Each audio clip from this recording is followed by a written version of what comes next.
Oke, selamat malam semuanya. Ya, selamat malam. Nanti kalau apa ada pertanyaan atau apa diketik di sebelah ya. Mungkin ini suara dari mbaknya saya agak turunkan karena takut terganggu kawan sebelah. Tapi saya tetap bisa agak dengar. Nanti mungkin kalau pas lagi ngomong saya akan naikkan lagi volumenya. Oke, saya mau absen dulu untuk sebelum kita mulai. Ini udah mulai ya pertemuan pertama kita. Saya cek lagi dulu balik debutnya apakah sudah jalan atau berhenti. Oke, sudah jalan. Oke, mata kuliah kita untuk pertemuan ini adalah komunikasi bisnis. Tapi di sini saya mau ngabsen dulu karena nanti ada pembagian kelompok. Eh, ini 2015 ya? Enggak, maksud saya yang masuk 2005. Oh, 15 satu. Oke, I get it. Ini Mas Eko ini manajemen atau komunikasi? Eko, Elina, Eni, manajemen semua. Oke, kalau Mbak Wiwi manajemen. Kalau berarti mulai Mas Handono. Oke, Handono, Mbak Lili, Mbak Lili. Oh, di Indonesia. Oke. Ini saya sambil absen bilang siapa yang di Indonesia. Mbak Lia ada. Oke. Mbak Mahfirotul ada di sini. Oke, tiga. Mbak Nurwaida, Mbak Nurwaida. Tapi lagi di Taiwan.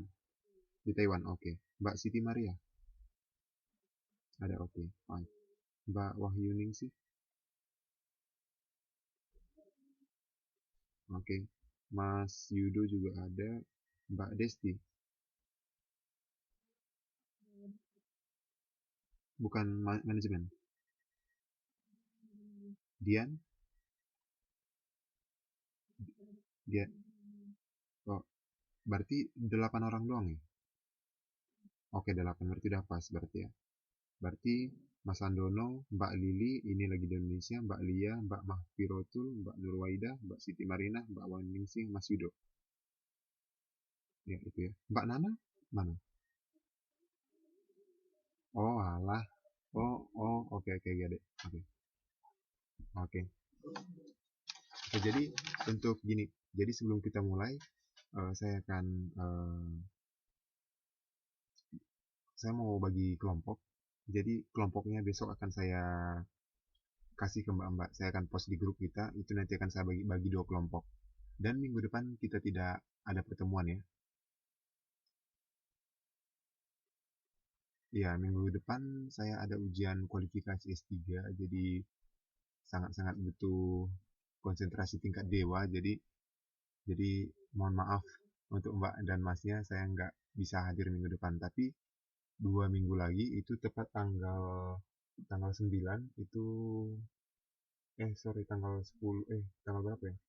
Tanggal 9 Maret itu tanggal 9 Maret itu kita presentasi dari pembagian kelompok. Jadi nanti 4 saya bagi 2. Jadi modul 2 akan dipresentasikan oleh kelompok 1 dan modul 3 nanti akan dipresentasikan oleh kelompok 2.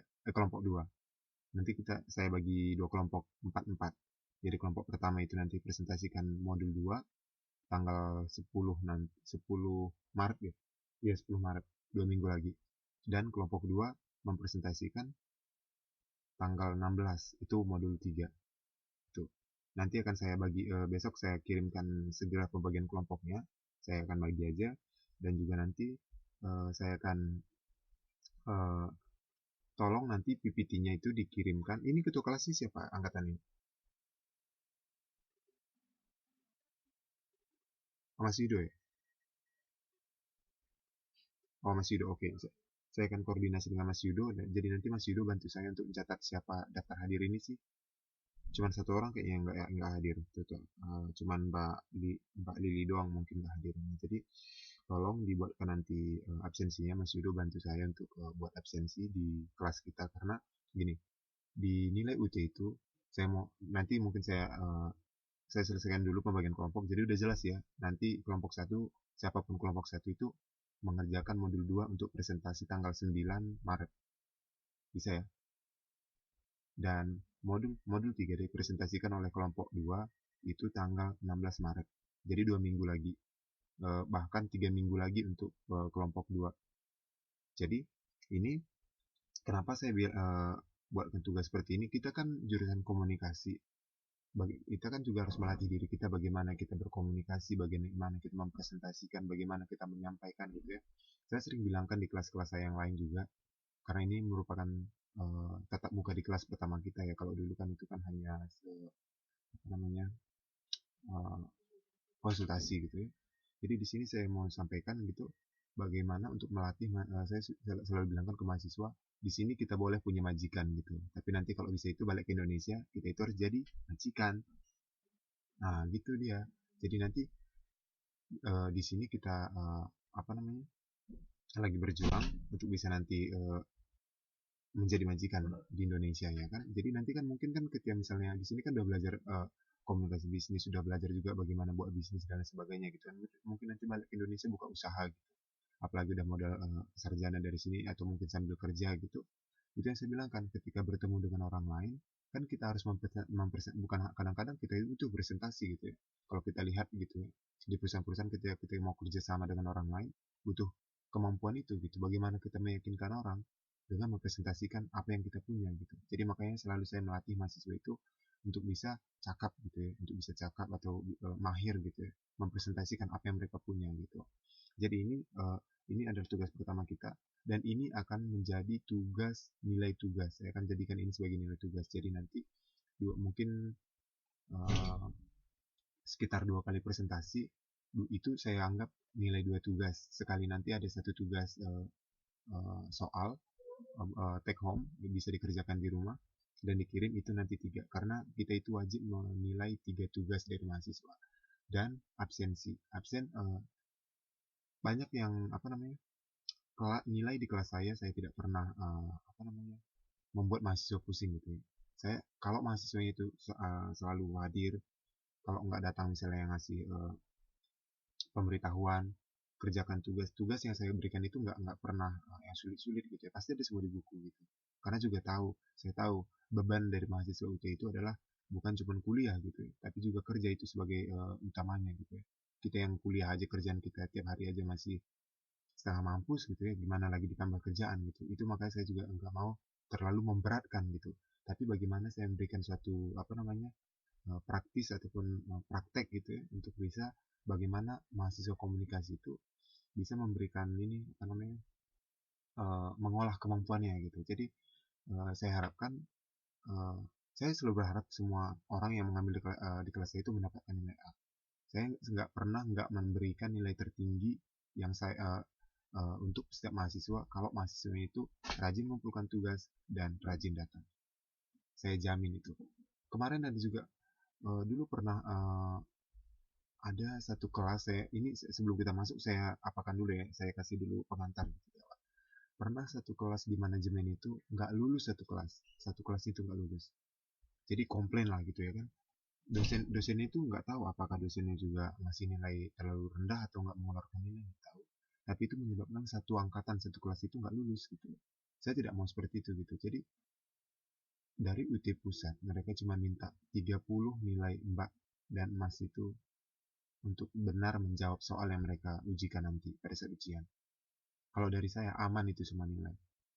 Minimal itu udah dapat B atau B plus lah, itu minimal A. Kalau dari saya ya, harusnya udah A itu sangat mudah didapatkan sebenarnya. Kalau saya bilang kan nilai itu bukan masalah bagi saya gitu. Tapi bagaimana Mbak dan Masnya itu punya kemampuan gitu ya. Itu yang saya inginkan gitu. Komunikasi punya komunikasi, manajemen punya kemampuan manajemen. Jadi makanya saya bilang untuk mahasiswa ya, kenapa saya kasih training seperti misalnya presentasi, buatin PPT, untuk melatih tadi gitu. Kalau misalnya untuk teori dan lain sebagainya ya, saya yakin di googling aja juga pasti ada gitu. Tapi kemampuan yang membuat kita berbeda gitu. Saya yakin Mbak dan Masnya juga kalau misalnya apa itu komunikasi, cari aja di Google pasti keluar semua definisi komunikasi. Tapi kita juga harus punya basic gitu kan, kita harus mengerti apa itu komunikasi, jenis komunikasi dan lain sebagainya. Tapi yang terpenting juga kita juga harus paham gitu ya, kenapa saya kasihkan sebagai sebuah training gitu ya, praktis gitu ya, praktek gitu. Makanya saya bilang kan harus ada presentasi gitu, biar mahasiswa ada pengalaman gitu ya. Jadi nanti ketika gimana komunikasi nggak berani di depan umum ya kan, anak komunikasi nggak berani ngomong gitu, gitulah ibarat bahasa-bahasa apanya, bahasa-bahasa pasarannya gitu ya. Jadi di sini saya mau menantang gitu ya, bukan cuma menantang tapi juga memberikan kesempatan gitu kepada mahasiswa untuk bisa mengolah diri gitu ya, atau mematangkan diri gitu ya, untuk bisa lebih lagi gitu. Di sini kita akan belajar. Ada pertanyaan setelah sebelum kita mulai, sebelum kita masuk ke bahan? Jadi penilaian di sini ada tiga kali nanti tugas, dua itu PPT-nya saya nilai. Jadi buatkan PPT yang dengan baik dan tolong boleh ke Facebook saya atau ke email saya. Nanti saya sampaikan ke Mas.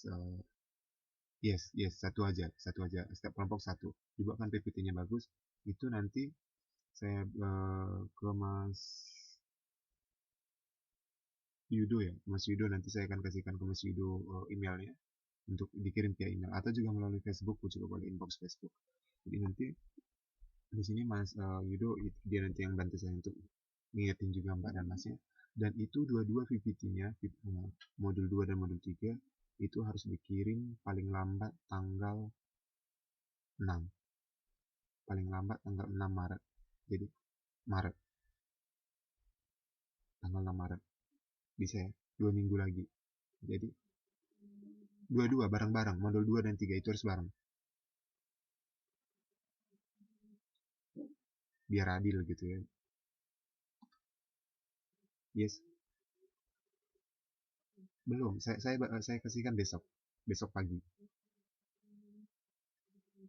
Oke. Atau setelah meeting ini nanti saya langsung buatkan, saya kirim setelah meeting kita nanti. Mungkin jam-jam setengah 12 nanti saya udah kirim post ke grup kita. Udah ya?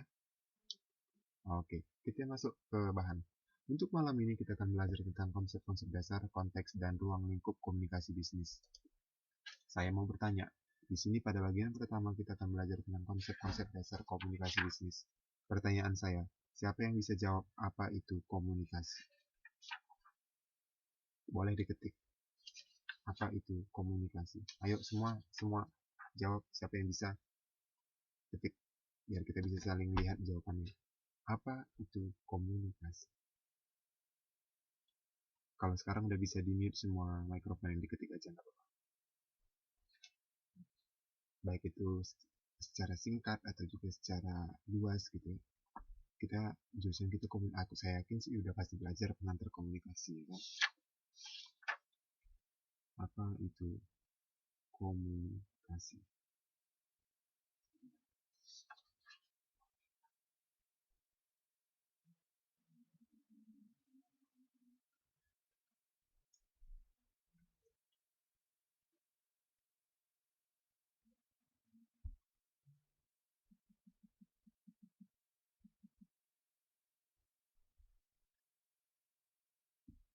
Kalau kata Mbak Lia, segala bentuk hubungan interaksi. Ada lagi yang lain?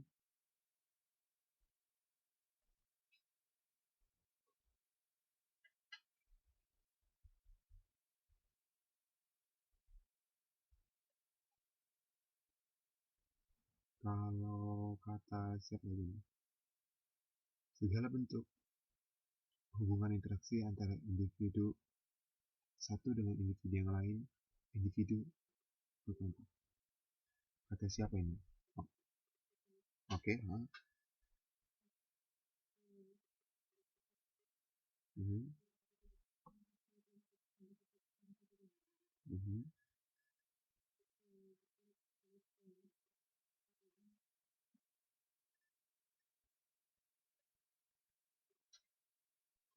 mhm. Oke, sip. Ayo, yang lagi masih ngetik, ada lagi? 2 orang lagi aja.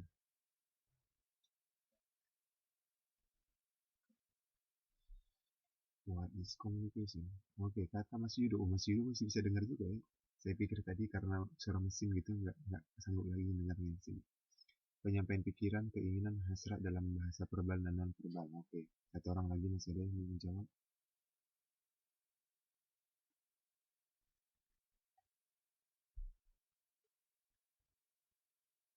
Kalau kata Mbak Siti, komunikasi adalah pertukaran gagasan dan pendapat serta informasi. Ya, semua apa yang dijawab Mbak dan Mas itu semua benar gitu ya. Bahwa dalam bahasa yang sederhana gitu ya, komunikasi adalah suatu proses penyampaian informasi gitu ya. Baik itu pesan, ide, gagasan gitu ya, dari pihak yang satu ke pihak yang lain, ataupun dari yang satu orang ke kelompok gitu ya. Baik itu misalnya keinginan, pikiran, hasrat kalau kata Mas Yudo gitu ya. Juga gagasan dan pendapat kata Mbak Siti gitu ya. Atau juga apalagi ada lagi ya, seperti itu gitu ya. Itu dia. Eh, ini kalau misalnya menurut bahasa Kamus Besar Bahasa Indonesia dikatakan bahwa komunikasi adalah pengiriman dan penerimaan pesan atau berita antara dua orang atau lebih sehingga pesan yang dimaksud dapat dipahami. Oke, kata Mbak Siti Maria, udah tadi ya. Ya, jadi komunikasi itu sebenarnya bukan hanya sebenarnya sekedar pesan ataupun berita antara dua orang atau lebih, tapi juga pesan yang dimaksud itu bisa dipahami gitu ya. Sebagus apapun informasi, kalau tidak dapat dipahami, itu akan tidak baik gitu ya. Itu akan terjadi miscommunication. Jadi, komunikasi juga bukan cuma pengiriman pesan, ide, gagasan, pikiran, keinginan, hasrat, atau apapun itu kepada orang lain, satu orang atau kelompok, tapi juga pesan itu harus dipahami oleh komunikan gitu ya. Karena tanpa ada pemahaman ataupun tanpa bisa menangkap ide yang disampaikan oleh communicator, dia kan tidak, itu bisa dibilangkan miscommunication gitu ya, bukan komunikasi yang efektif gitu ya. Jadi di sini kita akan belajar, di gambar ini saya bawakan sebuah gambar ilustrasi yang saya ambil dari Google, effective communication, ya, komunikasi yang efektif gitu ya. Jadi di sini ada sender atau yang disebut dengan communicator atau juga komunikator ataupun pengirim pesan, dan ini adalah receiver atau juga bisa dikatakan komunikan atau penerima pesan. Jadi pesan disampaikan, bisa dilihat seperti ini, dan yang mendengar ngasih feedback gitu ya. Misalnya A bilangkan lambaikan tangan ke komunikan misalnya atau receiver, dia melambaikan tangan sebagai feedback dari komunikan. Nah, itulah dia, berarti itu adalah nggak terjadi miscommunication, mengerti apa yang disampaikan gitu. Oke, komponen komunikasi. Inilah yang kita bicarakan tadi. Yang pertama adalah komunikator, yang kedua adalah komunikan, yang ketiga adalah pesan, yang keempat adalah saluran, yang kedua adalah sikap atau respon gitu. Apa itu komunikator gitu? Komunikator adalah seseorang yang menyampaikan berita, informasi atau pesan, atau orang yang menyampaikan informasi, ya, orang yang menginfokan gitu. Komunikan, orang yang mendengar, orang yang mendapatkan informasi gitu, yaitu seseorang yang menerima berita, informasi atau pesan gitu ya. Sedangkan pesan itu sendiri apa gitu ya? Itu adalah isi berita atau informasi yang akan disampaikan. Ini adalah Mbak dan Mas dimanapun ketika bangun tidur pun ketika ditanyakan apa itu komponen komunikasi, yang 5 ini harus dipahami. Ada juga beberapa ahli mengatakan hanya communicator, komunikan, pesan gitu ya. Yang penting ada yang menyampaikan, ada yang disampaikan, ada yang menerima, cukup gitu. Tapi ada juga yang seperti ini gitu ya. Ada communicator, komunikan, message, ada lagi saluran, ada sikap atau feedback gitu ya. Terus apa itu lagi saluran gitu ya? Itu media yang digunakan sebagai perantara penyampai informasi. Siapa yang bisa kasih contoh? Apa yang disebut dengan saluran di sini? Media yang digunakan perantara penyampaian informasi. Ada nggak bisa kasih contoh?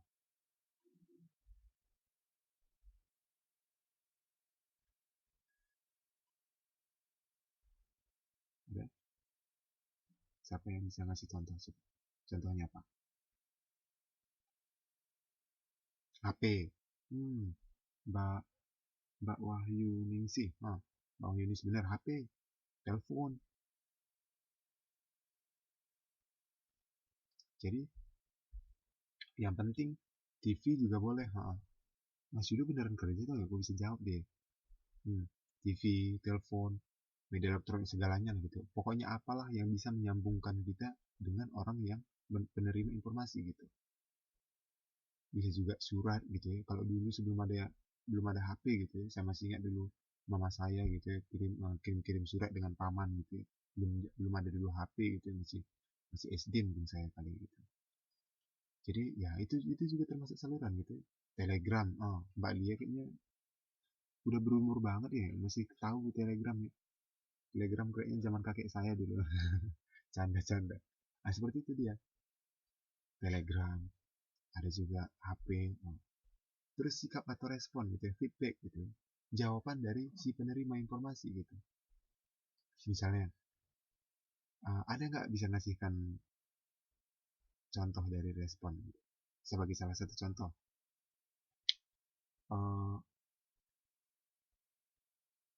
Yang bisa kita kasih informasi ya. Oh, kamu lulus loh. Katanya kamu lulus katanya kamu bisa wisuda bulan depan gitu. Kira-kira respon penerimanya gimana? Pasti senang gitu ya, pasti ada yang berteriak gitu ya. Ada lagi nggak yang lain yang bisa kasih contoh gitu? Contoh yang sederhana aja. Yang pernah dilakukan atau juga yang pernah melihat gitu.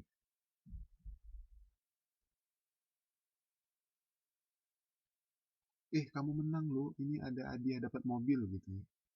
Responnya apa gitu? Langsung berteriak gitu ya. Langsung nangis gitu. Itu salah satu contoh feedback ataupun respon. Ada lagi nggak ngasih contoh gitu? Contoh lainnya gitu. Ada yang mau ngasih contoh?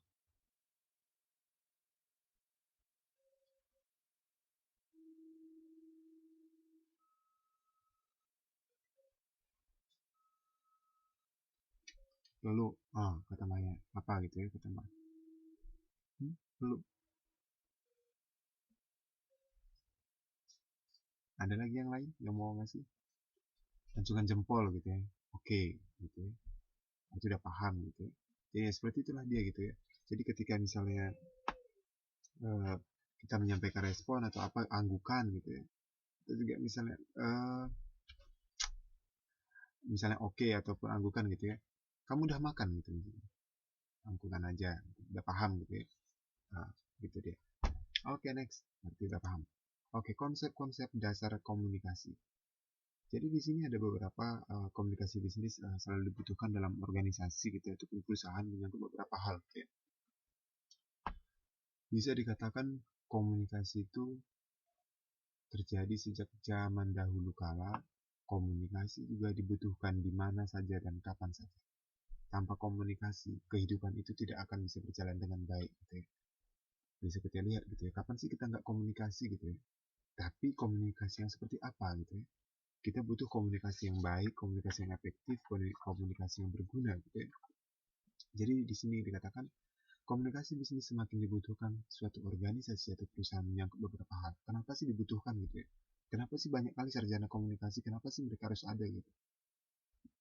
Yang pertama, dinamika organisasi atau perusahaan yang semakin besar dan berkembang.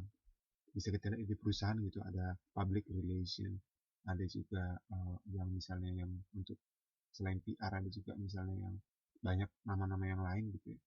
Yang kerjaannya ya di yang khusus komunikasi menangani gitu ya. Adanya persaingan antar organisasi atau perusahaan semakin ketat. Tuntutan keinginan dan harapan publik bagi masyarakat atau masyarakat. Publik atau masyarakat yang semakin kritis gitu ya. Ketika misalnya masyarakat, sebagai contoh nih, oke nanti saya apakan lagi di belakang. Perkembangan teknologi yang semakin luar biasa gitu ya. Dan ada juga besarnya pengaruh opini publik, citra, sikap, dan suatu organisasi semakin besar gitu ya. Ditunjang lagi media massa ya, yang berpengaruh terhadap membentuk opini publik, citra masyarakat terhadap suatu organisasi atau perusahaan gitu ya. Dan juga yang terakhir adalah suatu organisasi atau perusahaan tidak mungkin berdiri sendiri tanpa dukungan citra publik gitu ya. Jadi di sini bagaimana peran komunikasi itu sendiri di dalam perusahaan gitu ya. Jadi bisa kita lihat gitu ya. Kalau tanpa TV gitu ya, mungkin dulu sebagai contoh gitu ya. Misalnya daya gitu ya. Atau juga mungkin oke lah daya gitu ya. Mereka bilang kan dulu ketika misalnya mereka mengkomunikasikan melalui media gitu ya, semua masyarakat tahu Daya. Coba nggak ada TV gitu ya, pasti persebaran Daya itu tidak bakal sehebat sekarang ya kan. Sekarang media apa sih yang melalui media apa sih yang orang nggak tahu gitu ya? Melalui komunikasi apa sih yang orang tahu gitu. Peran komunikasi semakin semakin penting di OS ini gitu ya. Melalui media yang dikerjakan oleh orang-orang komunikasi gitu ya. Mereka membuat misalnya hal-hal kecil aja misalnya gitu ya, yang menginformasikan berita atau hal-hal lainnya gitu ya. Kalau dulu, kalau sekarang apa sih informasi yang tidak bisa cepat menyebar dengan luas gitu ya. Ini adalah dibutuhkan orang-orang komunikasi yang bisa menangani hal-hal seperti itu gitu ya. Itu kenapa gitu ya. Itu juga citra perusahaan atau citra masyarakat gitu ya. Misalnya sebagai contoh, ada suatu perusahaan, mereka itu gimana sih caranya biar perusahaan kita ini bagus di mata orang gitu. Itu tugasnya komunikasi. Bagaimana mereka mengkomunikasikan? Apakah kasih bantuan? Apakah kasih beasiswa ke sekolah-sekolah? Apakah kasih ke apa namanya? Kasih pelatihan ke ibu-ibu PKK gitu ya? Apakah apa namanya? Kasih lagi apa yang membuat orang senang gitu misalnya? Apakah kasih apa namanya? Pengobatan gratis gitu? Apakah melalui jual produk murah kadang-kadang di akhir-akhir pekan gitu ya? Misalnya gerebek pasar misalnya sebagai contoh gitu ya. Ada barang-barang gratis gitu, gitu. Bagaimana mereka jadi kita secara tidak langsung perusahaan itu akan merasa keren ya perusahaannya gitu ya, baik ya perusahaannya gitu. Jadi bagaimana mereka menciptakan image bagus di masyarakat. Itulah peran-peran komunikasi tadi, bagaimana mereka membuat perusahaan itu bagus di masyarakat gitu. Itu dia. Dan juga di sini manfaat komunikasi efektif gitu ya. Apa sih gunanya gitu ya, ketika kita mau komunikasi gitu, komunikasi efektif itu gitu ya. Komunikasi efektif yang saya bilang tadi adalah komunikasi yang tepat guna. Komunikasi yang ketika kita menyampaikan pesan itu sebagai komunikator, komunikan itu bisa menangkap. Gitu. Jadi ketika komunikatornya itu menyampaikan message kepada komunikan, jadi komunikan itu mengerti apa yang disampaikan. Gitu. Yang pertama adalah manfaatnya adalah memberikan citra positif pada pihak luar. Gitu.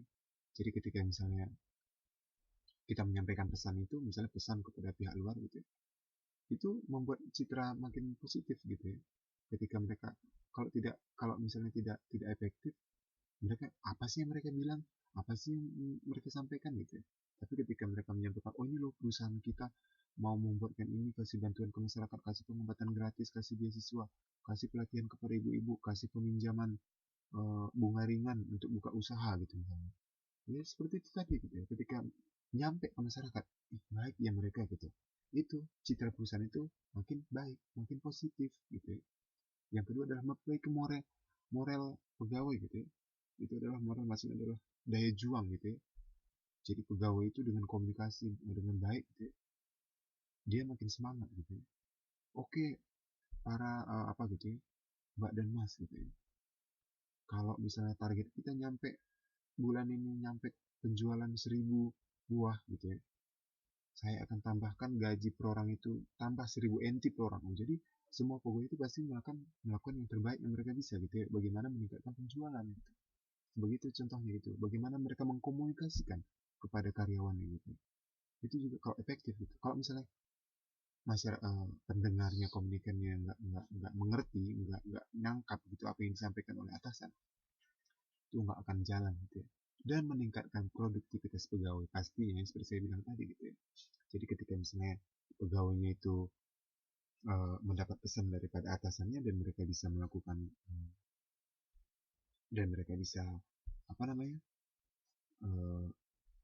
menangkap message yang disampaikan oleh atasan, ya pastinya mereka akan melakukan yang terbaik yang mereka bisa gitu ya, sebagai contoh yang saya bilang tadi gitu. Jadi komunikasi itu kan nothing gitu ya, nggak ada guna gitu ketika komunikasi yang tidak efektif, bahkan bisa menimbulkan efek negatif gitu ya. Kalau lebih makan, kenapa pernah dengar nggak seperti ini? Aduh, lebih bagus dari dia diam pun daripada ngomong gitu. Itu padahal si kawan tadi niat baik menyampaikan gitu ya kan.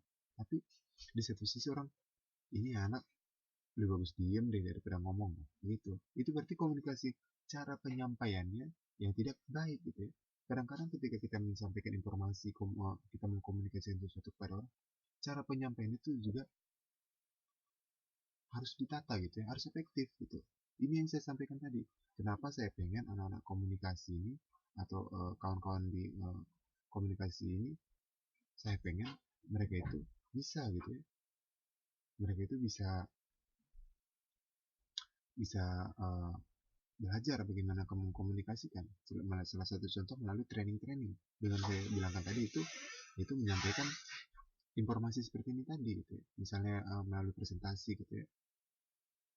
Jadi nanti mungkin pada saat TTM 2 di sela-sela perkuliahan saya akan menyampaikan kita praktek gitu ya. Kita uji coba bagaimana komunikasi satu anak-anak komunikasi 8 ini gitu ya. Jadi itu yang saya sampaikan gitu ya.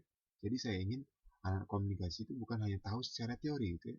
Teori itu kita bisa googling, apa-apa bisa kita googling gitu. Tapi kita tahu teorinya, kita tahu konsepnya, kita bisa praktekkan gitu. Itu yang saya bilang, karena manajemen juga saya bilang, karena saya sebenarnya basic di manajemen gitu ya. Tapi saya juga ini gitu ya, di komunikasi gitu. Makanya saya bilangkan, ketika anak manajemen, dia harus bisa juga praktek, berbicara tentang marketing gitu. Mereka juga harus bisa mengekspresikan marketingnya, apa yang mereka kerjakan gitu. Makanya saya bilang juga, di jurusan komunikasi, saya juga pengen anak komunikasi punya nanti ada sebuah pelatihan atau praktis tentang komunikasi gitu ya. Jadi makanya saya bilang ini kita akan setiap orang akan, saya juga nanti harapannya setiap kelompok, setiap anggota kelompok punya kesempatan untuk berbicara, untuk menyampaikan gitu ya. Jadi PPT itu dibagi per kelompok, per orangnya gitu. Jadi semua punya punya kesempatan untuk berbicara, punya kesempatan untuk mempresentasikan PPT-nya nanti gitu ya. Jadi prepare yourself untuk nanti presentasinya baik gitu ya. Saya pengen anak komunikasi harus lebih baik daripada anak manajemen ataupun anak bahasa Inggris. Itu saya challenge gitu, saya tantang anak-anak komunikasi harus bisa gitu ya. Kita komunikasi cuy gitu ya. Kita harus bisa lebih lebih dong dibanding yang lain gitu ya. Jadi kita tunjukkan gitu ya. Ini loh anak komunikasi gitu. Ini yang mau saya bangun gitu ya. Jadi ini gitu. Jadi nanti saya pengen sebelum satu minggu sebelum kita TTM pertama, saya pengen ada project yang kita kerjakan gitu ya. Jadi nanti pada saat TTM pertama kita ada praktek gitu ya, nggak cuma teori gitu ya. Saya menyampaikan habis saya nanti ngajar, saya pengen ada 1,5 jam atau 20 menit kita itu praktek gitu ya. Bagaimana kita apa yang kita pelajari selama ini kita praktekkan gitu ya. Karena kalau cuma teori mah kita bisa googling ya kan, apa itu komunikasi, jenis komunikasi bisa kita googling gitu. Tapi bagaimana kita mempraktekannya itu yang lebih penting. Itu dia. Jadi saya harapkan bagaimana kita mengkomunikasikan sesuatu ke orang lain dengan efektif. Nah, itu adalah inti daripada komunikasi yang efektif ini tadi gitu. Halo? Yang lain masih bisa dengar kan ya? Kok udah ada orang yang bilangkan tes? Oh bisa. Oh, oke, oke saya lanjut. Oh, oke sip. Oke.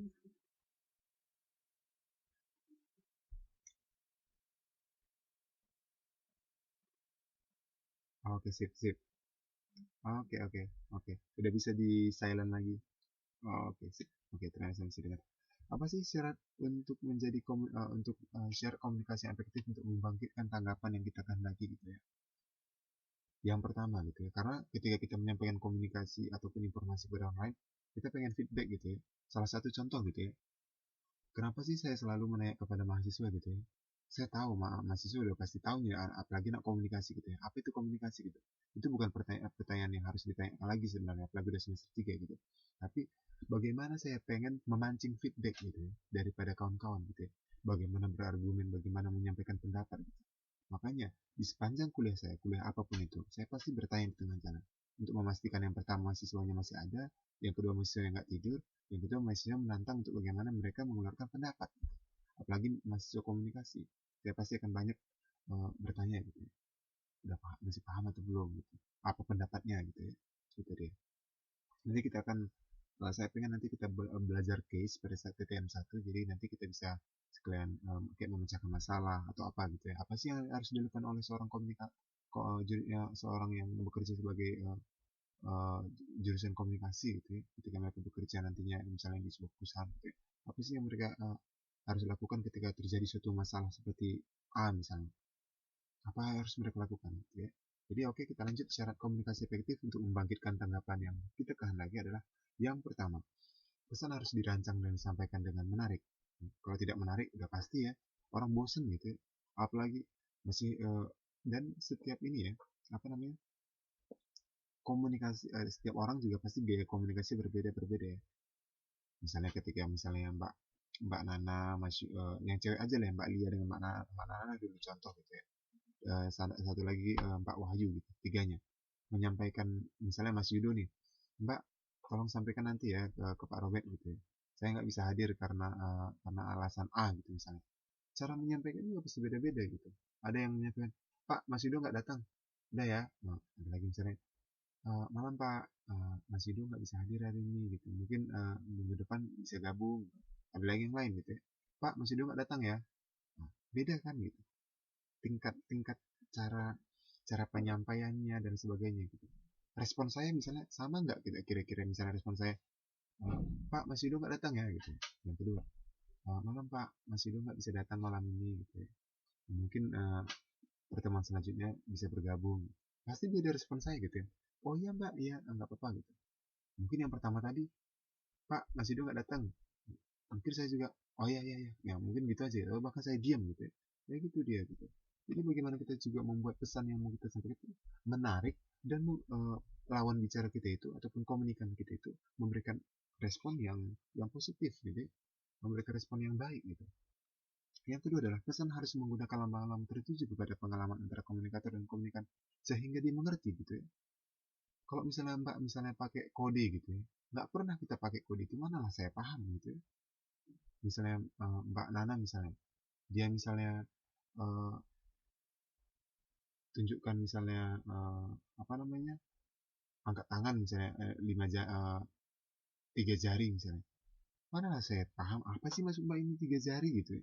Orang saya nggak pernah komunikasi. Tapi kalau misalnya udah sering nih dengan Mas Yudo misalnya, asal ditanya, jangan acungkan jempol gitu, oke, oke gitu ya, apa-apa oke gitu misalnya. Besok-besok juga, Mas, uh, mau kopi nggak gitu ya, dia tinggal angkat jempol aja saya udah paham gitu. Kenapa? Karena kita udah pernah uh, pakai kode itu sebelumnya gitu ya.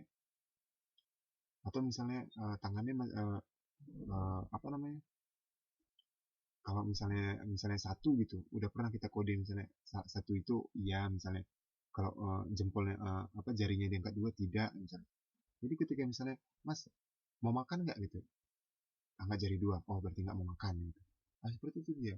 Jadi juga kode-kode atau lambang yang ditujukan kepada lawan bicara kita juga memang sesuatu yang sudah pernah dimengerti atau sudah dimengerti antara komunikator dengan komunikan gitu. Yang ketiga adalah pesan harus membangkitkan kebutuhan pribadi dan komunikan gitu ya. Bagaimana itu adalah dapat gitu. Dan yang keempat adalah pesan harus menyarankan suatu jalan untuk memperoleh kebutuhan komunikan juga. Itulah adalah keempat adalah syarat komunikasi efektif untuk membangkitkan tanggapan yang kita kehendaki gitu ya. Karena kadang-kadang mungkin Mbak juga pernah gitu ya, kita ngomong ke orang tapi respon bukan cuma nggak nyambung gitu ya, nggak ada respon gitu, nggak paham gitu ya. Itu juga, anak ini apa sih ngomongnya gitu. Nah itu ketika kita tidak kok tidak efektif gitu ya dalam mengkomunikasikan. Oke, selanjutnya adalah komunikasi bisnis. Oke, sekarang kita sudah berbicara tentang komunikasi bisnis. Apa sih itu komunikasi bisnis ya? Atau disebut dengan business communication. Yang pertama adalah komunikasi bisnis adalah pertukaran gagasan, ini sama secara umum ya. Komunikasi bisnis adalah pertukaran gagasan, pendapat, komunikasi, instruksi, dan sebagainya yang memiliki tujuan tertentu yang disajikan secara personal atau interpersonal atau antar orang melalui simbol-simbol atau sinyal-sinyal untuk mencapai tujuan organisasi. Ya, ini udah ada kata tujuan organisasi karena kita berbicara tentang komunikasi bisnis. Atau ada juga beberapa tempat yang mengatakan mengubah kata komunikasi bisnis, ataupun ada bilangkan PR misalnya. Ada juga yang corporate communication. Jadi itulah dia. Di sini ada 6 unsur pokok dalam komunikasi bisnis adalah yang pertama, bertujuan, harus punya tujuan. Yang kedua adalah pertukaran, adanya pertukaran informasi ataupun ada feedback. Yang ketiga adalah gagasan, opini, dan informasi instruksi. Yang keempat adalah saluran personal atau impersonal. Dan yang kelima adalah simbol atau sinyal. Dan keenam adalah pencapaian tujuan organisasi. Nah, ini adalah unsur penting dalam komunikasi bisnis itu sendiri gitu ya. Dan ini adalah tujuh prinsip dalam komunikasi bisnis atau 7C gitu ya. Yang pertama adalah completeness, conciseness, concreteness, consideration, clarity, courtesy, and concreteness gitu ya. Apa sih yang disebut dengan completeness gitu ya? Yang pertama adalah yang disebut dengan completeness adalah memberikan informasi selengkap mungkin gitu ya kepada pihak yang membutuhkan. Gitu. Jadi ketika misalnya menyampaikan informasi itu jangan setengah-setengah gitu ya. Pernah nggak dengar, mungkin Mbak dan Masnya juga pernah dengar ya, lu nyampaikan informasi kok setengah-setengah sih, jadi nggak jelas gitu ya, sepotong-sepotong gitu ya. Bahkan banyak media gitu ya yang menyampaikan informasi itu separuh-separuh gitu ya, separuh-separuh. Kadang-kadang banyak orang bilang ya separuh-separuh biar seru gitu ya. Kadang-kadang kalau misalnya informasi yang disampaikan, kalau media apa namanya, media entertainment gitu ya, mereka bakal lebih suka potong-potong gitu ya. Misalnya apa ya, contohnya misalnya Pak Robert gitu ya, Pak Robert misalnya disampaikan oleh Mbak Nana gitu ya. Pak Robert kemarin cari makan lewat misalnya Pak Robert cari makan di dekat, kemarin beli makan kemarin Pak Robert memberi saya makanan apa namanya, misalnya lontong gitu ya, beliau membelinya di dekat apa namanya, misalnya adalah tempat prostitusi di situ ya, yang tempat yang nggak benar gitu lah misalnya, anggaplah tempatnya B gitu ya, di dekat B gitu, datang Mbak Lia gitu ya, kata Mbak Nana gitu ya, Pak Robert nih pergi ke kemarin ke ini loh, ke tempat A itu gitu, yang tempat yang nggak benar gitu sebagai contoh.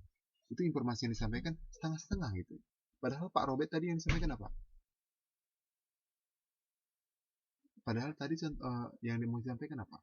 Pak Robert membelikan saya lontong sayur yang dekat dengan tempat A gitu. Sedangkan disampaikan itu Pak Robert ke tempat A gitu. Padahal yang disampaikan tadi Pak Robertnya beli di situ gitu. Nah, itu dia. Selanjutnya adalah consistency gitu. Apa sih consistency gitu? Komunikasi sampaikan melalui kata-kata jelas, singkat dan padat gitu ya. Jadi nggak usah bertele-tele gitu. Seringkali apa sih intinya deh? Kan mungkin pernah dengar gitu ya. Apa sih yang kau sampaikan, intinya aja coba lah gitu. Ya. By the way sebelumnya kayak kita tadi belum kenalan ya. Saya tadi kelupaan. PPT-nya juga belum. Kayak PPT perkenalannya. Dan saya juga tadi kelupaan untuk memperkenalkan diri dia. Tapi udah tahu memang saya Robert gitu ya. Mungkin nanti nggak apa-apa, kita tutup di akhir aja nanti ya. Mohon maaf sebelumnya gitu ya. Mungkin tadi karena tadi bermasalah jadi udah kelupaan gitu ya.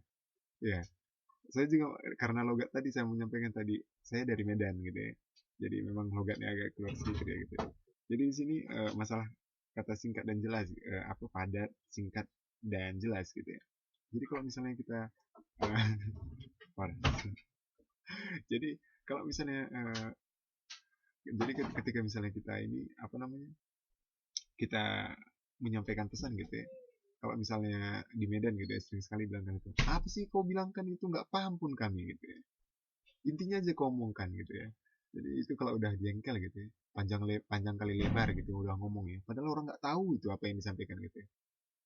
Jadi ya seperti itulah gitu ya. Jadi ketika kita udah belajar komunikasi ya, harapannya ketika kita menyampaikan satu informasi atau menyampaikan pesan gitu ya, cobalah sampaikan, misalnya Mbak dan Mas nanti misalnya dapat kesempatan untuk kerja di perusahaan, untuk bekerja di bidang ininya misalnya, di public relationnya misalnya, datanglah misalnya Mbak misalnya di perusahaan apa, perusahaan yang besar ya, Toyota misalnya Indonesia, misalnya perusahaan Toyota gitu ya, misalnya, atau buka nanti perusahaan Apple misalnya di Indonesia gitu ya, terus Mbak Lia misalnya jadi public relationnya di situ, terus ditanya ada yang komplain gitu ya, ada yang komplain dengan produk Apple misalnya, terus Mbak Lia lama cerita di situ nggak jelas apa juga mau sampaikan, kan yang tukang ini tadi bisa marah-marah gitu ya kan. Nah itu dia, jadi ketika bisa menyampaikan pesan ataupun apapun itu dua poin aja. ketika pun misalnya ada saatnya kita itu harus menyampaikan sesuatu yang tegas, ada yang bercanda gitu ya. Kita juga harus mengenal situasi gitu. Kapan kita harus bumbui dengan canda, kapan kita harus dengan serius, kapan kita harus menjawab dengan tegas gitu. Itu semua harus kita pertimbangkan gitu. Yang ketiga adalah concreteness gitu ya. Pesan yang dikomunikasikan secara spesifik dan tidak bersifat abstrak harus jelas, harus disampaikan dengan apa yang disampaikan gitu ya. Dan kita juga harus paham gitu ya, lawan bicara kita siapa gitu ya. Jangan sampaikan orang yang sudah pernah sekolah dengan orang yang belum pernah ke sekolah. Karena ketika kita menyampaikan, iya, misalnya ketika nanti Mbak Siti misalnya kerja atau mbak-mbak yang lain gitu ya, bicara dengan datang misalnya nenek-nenek yang jauh dari apa sana, mungkin mencari anaknya kerja di perusahaan gitu ya. Pakai kata-kata istilah-istilah tingkat dewa gitu ya kan, mana dia paham. Itu bagaimana ya cara untuk membuat dia paham, ya bagaimana menggunakan kata-kata yang sederhana gitu ya, untuk bisa dipahami oleh lawan bicara kita gitu. Selanjutnya adalah consideration gitu ya. Itu pesan yang disampaikan mesti mempertimbangkan situasi penerima komunikan. Ini yang saya juga tadi sampaikan ya. Clarity gitu ya. Pesan yang dikomunikasikan disusun dalam kalimat yang mudah dipahami komunikan gitu ya. Jangan pula terlalu tinggi bahasanya nanti nggak paham gitu ya. Itu juga tetap komunikasi nggak efektif gitu. Kalau lawan bicaranya itu punya pendidikan yang tinggi, ngerti gitu ya, minimal anak gaul gitu ya. Jangan pula nanti buatkan bahasa gaul ke nenek-nenek yang belum pernah bahasa gaul ya kan. Itu kalau misalnya masih kayak kita ini yang muda-muda ya kan, masih bahasa-bahasa gaul nggak apa-apa lah. Kalau misalnya kalau udah berumur gitu, nengok internet aja nggak pernah gitu, gimana pula bisa ngomong kita bahasa gaul. Nah itu dia. Ada juga courtesy ya, sopan santun, tata krama. Itu dia. Dan juga correctness gitu ya, pesan yang dikomunikasikan secara cermat gitu ya. Untuk pesan tertulis misalnya gitu ya, harus menggunakan tata bahasa gitu ya. Siapa yang lawan bicara kita gitu ya, harus disampaikan dengan baik gitu ya. Oke, selanjutnya adalah konteks komunikasi bisnis. Jadi di sini komunikasi menurut Quibble itu dan kawan-kawan, karakteristik proses komunikasi itu dikatakan ada yang simbolik, ada yang dinamis, bisa dipahami. Iya, kata Mbak Siti, misalnya Mbak Lia ngomong ke neneknya dengan kata baper gitu ya. Saya aja baper baru tahunya seminggu kemarin. Saya apa ini baper gitu ya, mungkin karena nggak sering komunikasi dengan anak-anak gaul Indonesia ya, karena di sini juga kebanyakan dengan orang-orang Taiwan dan orang-orang luar, jadi baper aja baru tahu seminggu yang lalu gitu ya, setelah nonton YouTube gitu ya. Baper gitu, apa itu baper, jadi saya cek gitu ya, di Google. Oh ternyata mau perasaan gitu ya. Ada aja orang Indonesia ini. Oke, selanjutnya kita lanjut ke simbolik dalam konteks komunikasi bisnis. Yang pertama adalah simbolik. Artinya adalah setiap kegiatan komunikasi melibatkan simbol-simbol kata seperti kata-kata lisan dan tertulis dan juga non-verbal. Jika seorang manajer saat membaca surat-surat masuk berarti sedang menerima pesan yang disampaikan melalui simbol tertulis gitu ya. Itu contohnya. Selanjutnya adalah dinamis. Artinya bahwa proses komunikasi itu secara kontinu berubah gitu ya, dengan watak dinamis gitu ya. Saya ekspresikan tadi juga gitu ya, ketika misalnya walaupun kawan gitu ya, misalnya saya dengan mbak-mbak atau mas gitu ya, ketemu ketika kita misalnya dalam kelas gitu ya, atau dalam PTM seperti ini, ya kita harus berbicara atau komunikasi ya antara pengajar dengan pelajarnya gitu kan. Tapi kalau misalnya ketemu di TMS nggak apa-apa, hey bro atau apa, nggak masalah bagi saya gitu ya. Saya masih ingat gitu ya, siapa itu anak manajemen gitu ya. Kalau di kelas gitu ya, ya itu ya, mereka panggil Pak ini dan sebagainya gitu ya. Tapi kalau udah di TMS ya ngumpul gitu gitu ya. Nggak apa-apa ya bro, apa-apa nggak apa-apa, nggak masalah. Kita kan bukan kita juga bukan sebayaan, kita juga jadi tempat juga gitu ya, dinamis gitu ya, bisa juga dikatakan gitu ya. Jadi ketika misalnya bukan berarti eh, ketika misalnya di luar juga harus nunduk-nunduk, bukan harus gitu juga gitu, ada saatnya kita, ketika misalnya di tempat yang resmi, super resmi gitu ya, ya gitu, gitu ya. Jadi kita, kalau misalnya di tempat umum ya, kalau misalnya kita kawan gitu ya udah gitu ya. Saya juga masih ingat satu dosen saya gitu ya, dosen saya mahasiswanya itu dosennya dulu gitu ya. Jadi dulu dia sebagai murid, sekarang udah jadi dosennya gitu ya. Jadi ya gitu ya. Ketika di dalam kelas dia harus tetap ini gitu ya, jadi mahasiswanya dia dulu gitu. Misalnya gini, sekarang saya ngajar gitu ya. Ternyata nanti yang jadi guru saya itu udah Mas Handono misalnya. Jadi nanti kuliah gitu ya, Mas Handono jadi dosen saya gitu. Ya harus juga gitu ya. Mungkin kalau kita di luar hangout bareng, jalan ke sana jalan ke sini, cerita ini manggil bro, by apa, sob dan sebagainya. Tapi kalau misalnya di kelas gitu ya, ya harus sebagai ini gitu ya, harus sebagai antara pengajar dengan yang diajar gitu ya. Nah, jadi ya itu dia gitu ya. Selanjutnya adalah bisa dipahami gitu ya. Pesan yang disampaikan bisa dipahami oleh penerimanya gitu ya. Jadi ciri komunikasi efektif adalah pesan yang disampaikan bisa dipahami. Ini yang saya bilang kan. Jadi kebanyakan buku-buku komunikasi itu intinya cuma itu yang mereka sampaikan gitu ya. Bisa dipahami gitu ya. Komunikasi itu kan arti nggak ada gunanya gitu ya. Dan selanjutnya adalah unik gitu ya. Artinya bahwa proses komunikasi selalu melibatkan setidaknya dua orang dengan keunikan kepribadian masing-masing gitu ya. Kalau komunikasinya hanya satu orang berarti bisa dikatakan orang gila gitu ya. Kalau misalnya komunikasi itu pasti melibatkan dua orang atau lebih, minimal dua orang gitu ya. Selanjutnya adalah konteks komunikasi. Komunikasi antar personal gitu ya. Apa sih komunikasi antar personal itu gitu ya? Jadi menurut Tortoriello dikatakan bahwa pada tahun 1978 gitu ya, dikatakan bahwa komunikasi interpersonal adalah proses interaksi yang dalamnya makna distimulasi melalui penerimaan pesan di antara dua orang gitu ya. Jadi sebagai contoh gitu ya, seorang staf marketing sedang menawarkan suatu produk teknologi komunikasi dan dia berusaha menjelaskan spesifik produk tersebut sehingga calon konsumen merasa tertarik gitu ya. Ini tugas kita tadi. Kalau misalnya tenaga marketing gitu ya, Mbak dan Masnya nanti misalnya ketika dipercaya oleh perusahaan untuk menjual produk gitu ya. Ya gitu tadi. Bagaimana cara Mbak gitu ya atau Mas gitu ya menyampaikan supaya mereka paham. Ini loh Pak, note ini gitu ya, spesifikasi seperti ini, memorinya seperti ini, kameranya ini. Kalau Bapak itu selfie masih masih kameranya makin keren dan sebagainya. Ini baterainya tahan lama dan sebagainya. Nah, ini contoh yang tadi gitu ya. Bagaimana Mbak dan Mas itu bisa menyampaikan pesan itu dengan baik kepada konsumennya gitu ya. Ketika berkomunikasi antar personal gitu ya. Menyampaikan pesan itu ke orang lain, satu atau lebih gitu. Jadi di sini ada karakteristiknya gitu ya. Komunikasi interpersonal menurut Lily Wery. Dikatakan bahwa komunikasi interpersonal terjadi di mana dan kapan saja. Ya, kalau sudah terjadi ada dua orang, kapan dan di mana saja boleh terjadi.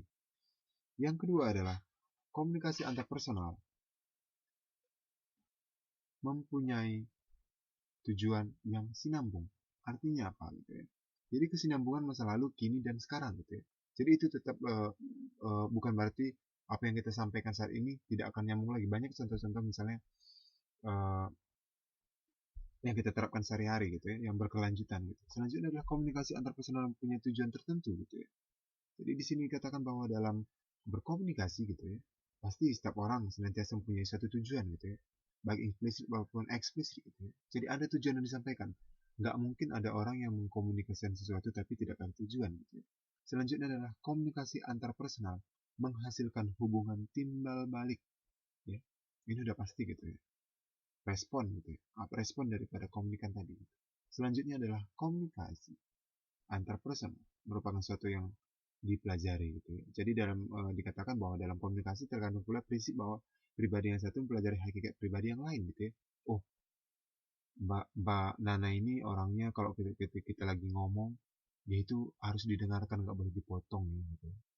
Atau Mbak Lia ini kalau lagi ngobrol, oh dia suka motong. Berarti kalau misalnya oh harus suara kita harus keras karena udah dua kali saya bicara, dia terus nanya-nanya apa sebagai situ sebelah salah contoh gitu ya. Kita juga belajar gitu ya tentang lawan bicara kita gitu ya. Jadi dan juga komunikasi antar personal dapat meramalkan sesuatu gitu ya. Jadi katakan orang yang melakukan komunikasi antar personal terkandung suatu harapan hasil yang memuaskan dua belah pihak gitu ya. Dia paham nggak ya, dia setuju nggak ya gitu sebagai contohnya. Misalnya ketika kita misalnya menawarkan suatu produk ya, jadi kalau saya udah nyampaikan seperti ini, dia udah mau beli nggak ya gitu? Apa saya perlu lagi kasih lagi testimoni yang lain gitu, bahwa ada pernah juga yang orang beli produk kami, bahwa mereka itu nggak pernah rusak, udah 10 tahun sebagai contoh gitu. Seperti itu contohnya gitu ya. Jadi kita bisa meramalkan gitu ya. Dan juga komunikasi antar personal sering dan dapat dilakukan untuk melakukan suatu kesalahan gitu ya.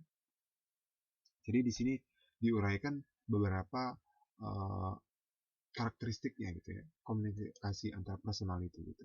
Dan ini adalah persepsi gitu ya. Persepsi adalah proses yang mungkin suatu organisme menerima dan menganalisis informasi, faktor-faktor yang mempengaruhi persepsi antar personal gitu ya. Jadi di sini ada deskripsi verbal, petunjuk, proxemic, potensi kinesik, petunjuk wajah, petunjuk paralinguistik, petunjuk artifaktual, dan pengalaman, motivasi, dan kepribadiannya. Bisa kita lihat pada modul kita. Dan ini adalah contohnya gitu ya. Ini jumlahnya 4 GAN gitu ya. 4 dari Hong Kong, ini 3 gitu ya. Ya, seperti itu kadang-kadang persepsi gitu ya. Salah mempersepsikan gitu. Yang satu mikirnya, ini 4 lah gitu. Bisa sih, ini 3 gitu ya. Nah, seperti itulah dia gitu ya. Ketika kita belajar persepsi gitu ya.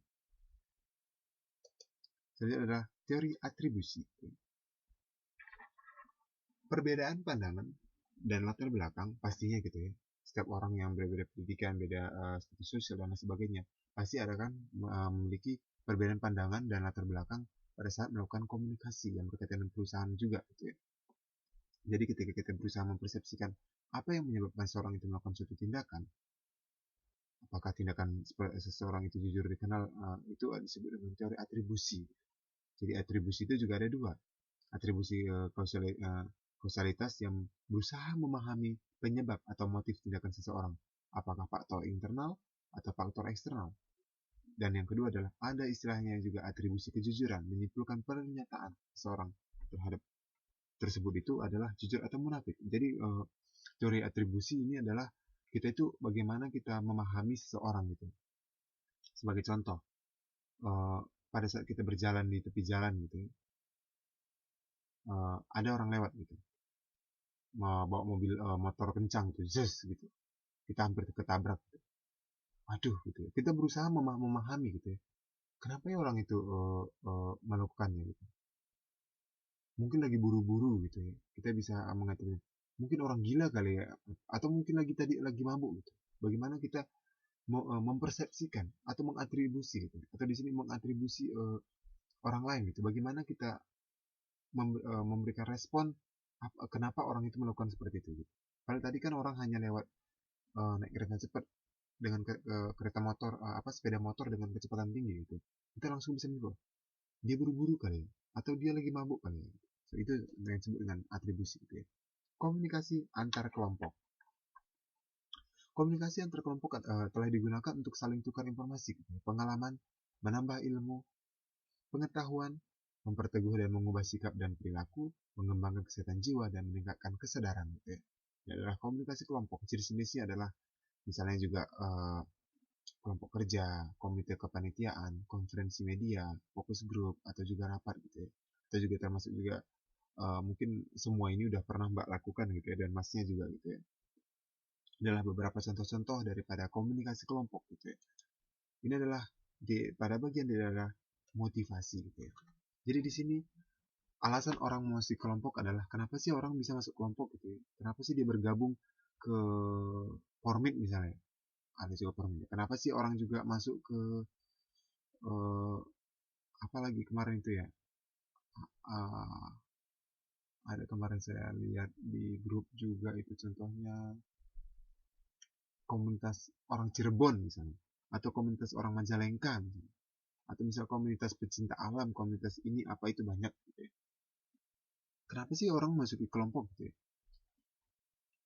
Di sini disebutkan dari teori motivasi menurut William dikatakan ada 3. Yang pertama adalah inclusion, yang kedua adalah control, yang ketiga adalah affection.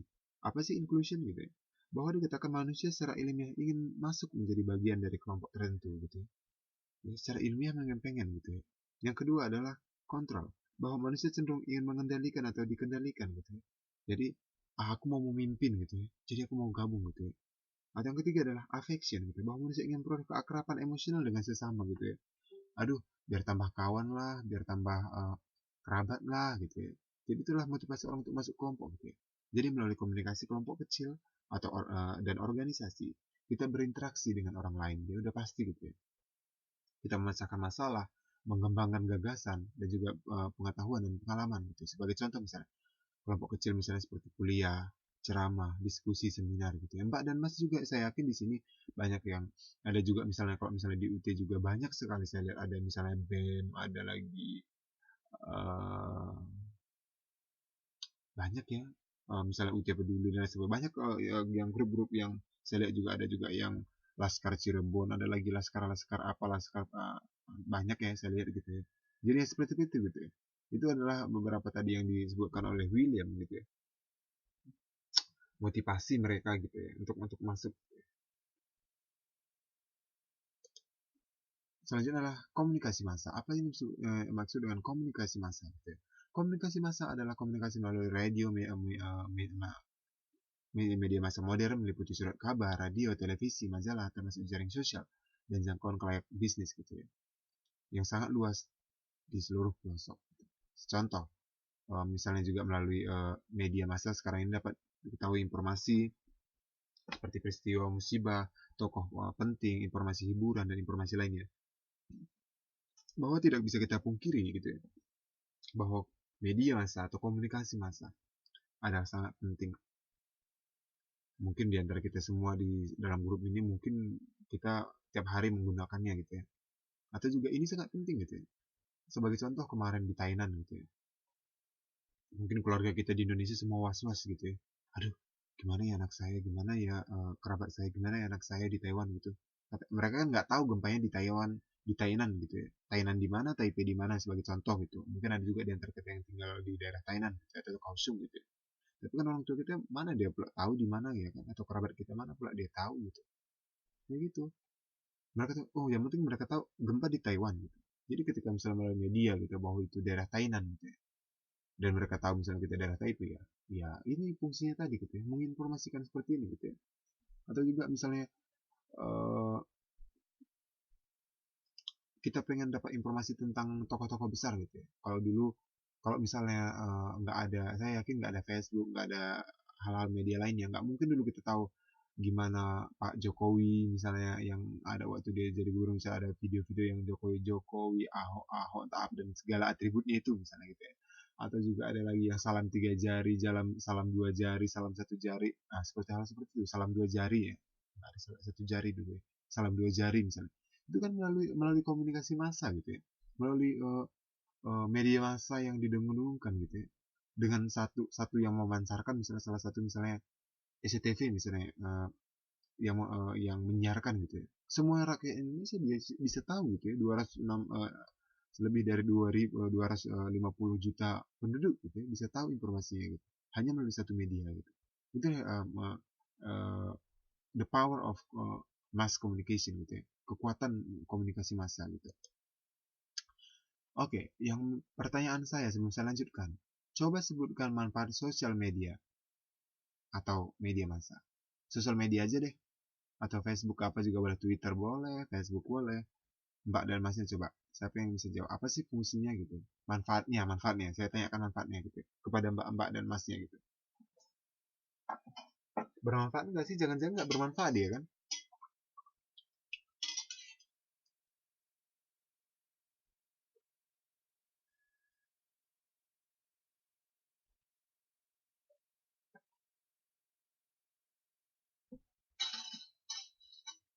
Kalau kata Mas Yudo mendapatkan informasi baru dan berita-berita baru bener. Kalau di Facebook misalnya sekarang ya, apapun informasi bisa kita dapatkan ya. Semua dimasukkan ke Facebook itu ya. Kita di Facebook juga bisa ketemu teman baru, teman-teman lama, teman-teman SD dulu, SMP, SMA gitu ya, teman-teman uh, yang dulu pernah bareng ke Taiwan gitu ya. Untuk berjualan online kata Mbak Siti ya. Mbak Siti ini kayaknya kelihatannya penjual ini. Penjual barang apa Mbak? Ada lagi ada lagi yang mau ngasih jawaban? Oh Mbak Lia ya? Oh yes. terus bisa pembagian informasi kuliah, benar ya. Misalnya kita gitu ya, kayak tadi gitu, yang kita post itu apa, di Facebook semua kan gitu. Nah itu juga dia, seperti itu dia gitu. Jadi bagaimana kita di sini apa manfaat media media sosial itu sangat luar biasa sebenarnya efeknya gitu ya. Satu misalnya kita sampaikan gitu ya, bisa semua orang tahu gitu ya. Kalau kata Mas Yudo juga game online juga bisa ya. Kalau saya belum pernah nyoba sih game online di sini. Mungkin nantilah kita coba kapan-kapan. Oke, kita lanjutkan karakteristik komunikasi massa, yaitu komunikasi bersifat umum, udah pastinya ya, yang bisa diterima oleh banyak orang gitu ya.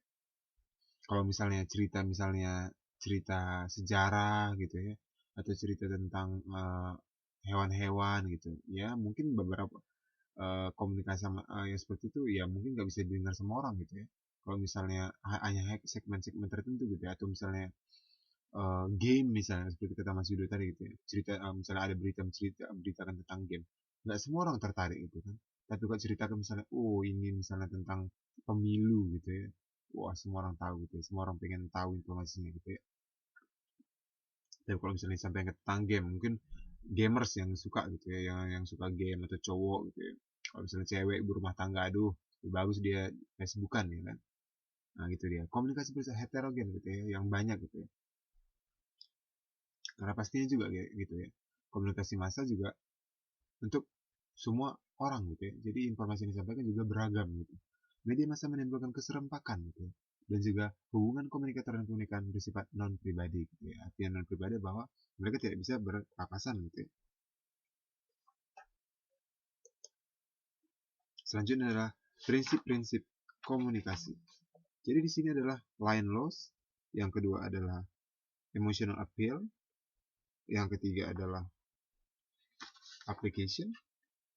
Jadi di sini yang pertama adalah line loss, adalah apabila pesan yang diinginkan disampaikan harus dilewati banyak orang atau jaringan gitu ya. Jadi kadang-kadang semakin banyak orang menyampaikan ya makna yang disampaikan itu hilang ya, seperti saya bilangkan tadi gitu. Misalnya saya sampaikan ke Mas Yudo gitu ya, Mas sampaikan nanti ke Mbak dia ya gitu, minggu depan jangan lupa apa misalnya contohnya, jangan lupa bawa makan siang misalnya. Oke, datang lagi Mbak Lian nyampaikan ke Mbak Nana gitu ya. Oh, Pak Robert tadi bilang kan bilangin dong ke Mbak Lia jangan sampaikan bawa makan siang gitu ya. Datang lagi Mbak Nana gitu ya. Bawa makan siang kata Mas Robert gitu. Datang lagi disampaikan melalui misalnya Mbak Siti gitu, dan Mbak Siti disampaikannya lagi. Oh, siapkan makanan kata kata kata Mas Robert gitu. Jadi udah beda gitu ya. Emang aku ada, jadi datanglah respon Mbak Lia gitu. Emang aku pembantunya gitu. Padahal tadi di awal disampaikan minta tolong dong bilangin ke Mbak Lia saya bila bawain makanan saya minggu depan gitu. Tapi makin makin banyak orang menyampaikan. Mungkin Mbak dan Masnya juga pernah dengar gini ya. Eh, si A menyampaikan pisang, si B menyampaikan ubi gitu ya. Karena nggak ini gitu ya. Karena apa yang disampaikan kita itu didengar orang berbeda, disampaikan juga berbeda gitu ya. Jadi sebagai contoh gitu ya, eh, kemarin nih atau seminggu yang lalu gitu ya. Sepertinya kemarin karir istilahnya kalau misalnya di UT itu karir gitu. Kalau kita tesis gitu, kalau S2 dulu gitu ya. Tesis saya dulu saya selesaikan bulan 2 gitu ya. Saya sampaikan seperti itu gitu ya. Saya sampaikan saya menyelesaikannya di bulan 2 gitu ya. Datang lagi yang nyampaikan, oh Robert cuma mengerjakannya 2 bulan gitu. Kan udah lari dari konteks ya kan. Saya sampaikan saya menyelesaikan bulan 2. Datang lagi yang mendengar disampaikan ke orang. Si Robert menyelesaikannya 2 bulan gitu. Nah, seperti itulah kadang-kadang informasi gitu ya. Makanya saya bilang kan semakin banyak orang menyampaikan sebenarnya pesan yang mau disampaikan kita lose gitu ya, atau hilang gitu ya, udah nggak sesuai dengan ininya lagi gitu, yang pertama tadi gitu, apa yang dimaksudkan gitu. Selanjutnya adalah emotional avail, adalah proses berpikir cenderung secara emosional, itu mempertimbangkan emosi seseorang gitu ya. Dan yang ketiga adalah application, harus mengaplikasikan ide untuk tidak hilang gitu ya. Jadi kalau misalnya ada suatu ide, misalnya kalau kita hanya ingin itu pasti hilang gitu. Tapi kalau misalnya kita aplikasikan gitu ya, kalau misalnya kita belajar, disampaikan bahwa ketika kita misalnya menyambut orang itu kita belajar misalnya, senyum dulu, habis itu tanya nama, atau perkenalkan diri dulu baru tanya nama mereka gitu. Sebutkan juga jabatan kita gitu. Kalau misalnya kita praktekkan seperti itu setiap ada orang, ya pasti tidak akan lupa gitu. Tapi ketika misalnya kita cuma tahu teorinya tapi tidak praktekkan, ya pasti bakal hilang gitu. Selanjutnya adalah komunikasi organisasi. Apa yang dimaksud dengan komunikasi organisasi? Komunikasi organisasi adalah bahwa semua individu itu ketika berkomunikasi satu sama lainnya, masing-masing memiliki posisi yang disandang dalam organisasi gitu ya. Jadi ada yang misalnya di bidang dia itu adalah posisi sebagai manajer, ada juga sebagai karyawan biasa, ada juga sebagai direktur gitu ya. Jadi kajian psikologi dibilangkan dalam konteks komunikasi organisasi meliputi komponen individu dalam organisasi, dan juga perilaku kepemimpinan, dan juga situasi hubungan, serta alur komunikasi gitu ya. Jadi katakan bahwa individu merupakan faktor penting, karena tangan individu itulah pencapaian tujuan organisasi bergantung gitu ya. Bahwa dalam organisasi, bahwa ketika kita dikatakan di sini individu adalah ketika kan itu setiap orang adalah orang yang berdiri sendiri gitu. Maksudnya orang-orang itu kan kelompok itu kan terdiri dari beberapa orang ataupun individu gitu. Itu adalah terdiri dari beberapa individu gitu. Jadi di sini adalah itu penting itu adalah satu sama lain itu memiliki peran yang sama pentingnya gitu dalam pencapaian tujuan organisasi gitu. Ini adalah komponen yang menyangkut individu. Yang pertama adalah motivasi individu, yang kedua adalah sikap mental, yang ketiga adalah aptitude atau kemampuan, yang keempat adalah temperamen, yang kelima adalah persepsi terhadap peran. Apa yang dimaksud dengan motivasi individu? Jadi katakan bahwa motivasi individu akan mempengaruhi jalannya organisasi gitu ya. Proses pembentukan motivasi seorang dapat berasal dari dalam diri atau diri sendiri atau internal yang disebut motivasi intrinsik, dan motivasi dari luar atau ekstrinsik. Sedangkan yang kedua adalah sikap mental atau kecenderungan untuk beraksi secara positif atau secara negatif terhadap suatu objek gitu ya, ataupun keadaan. Setelah aptitude atau kemampuan adalah kemampuan atau kapasitas seseorang untuk bekerja atau berbuat gitu ya. Sedangkan temperamen adalah sifat yang dibawa lahir yang berkaitan dengan pengaruh emosional gitu ya. Bahwa di sini bahwa temperamen juga setiap orang pasti berbeda-beda gitu ya. Sikap mental orang-orang juga beda-beda. Motivasi setiap orang juga beda-beda gitu ya. Kemampuan juga beda-beda gitu.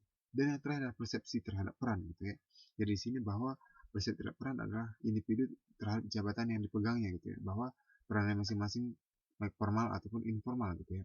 Jadi di sini saya sampaikan bahwa ketika pun komunikasi, misalnya disuruh menyampaikan pesan gitu, ketika pun pesannya sama, oke, sebagai contoh, orang A dan orang B, saya sampaikan, sampaikan ke dalam kelas bahwa akan ada ujian gitu, pasti penyampaian orang juga akan beda-beda gitu ya.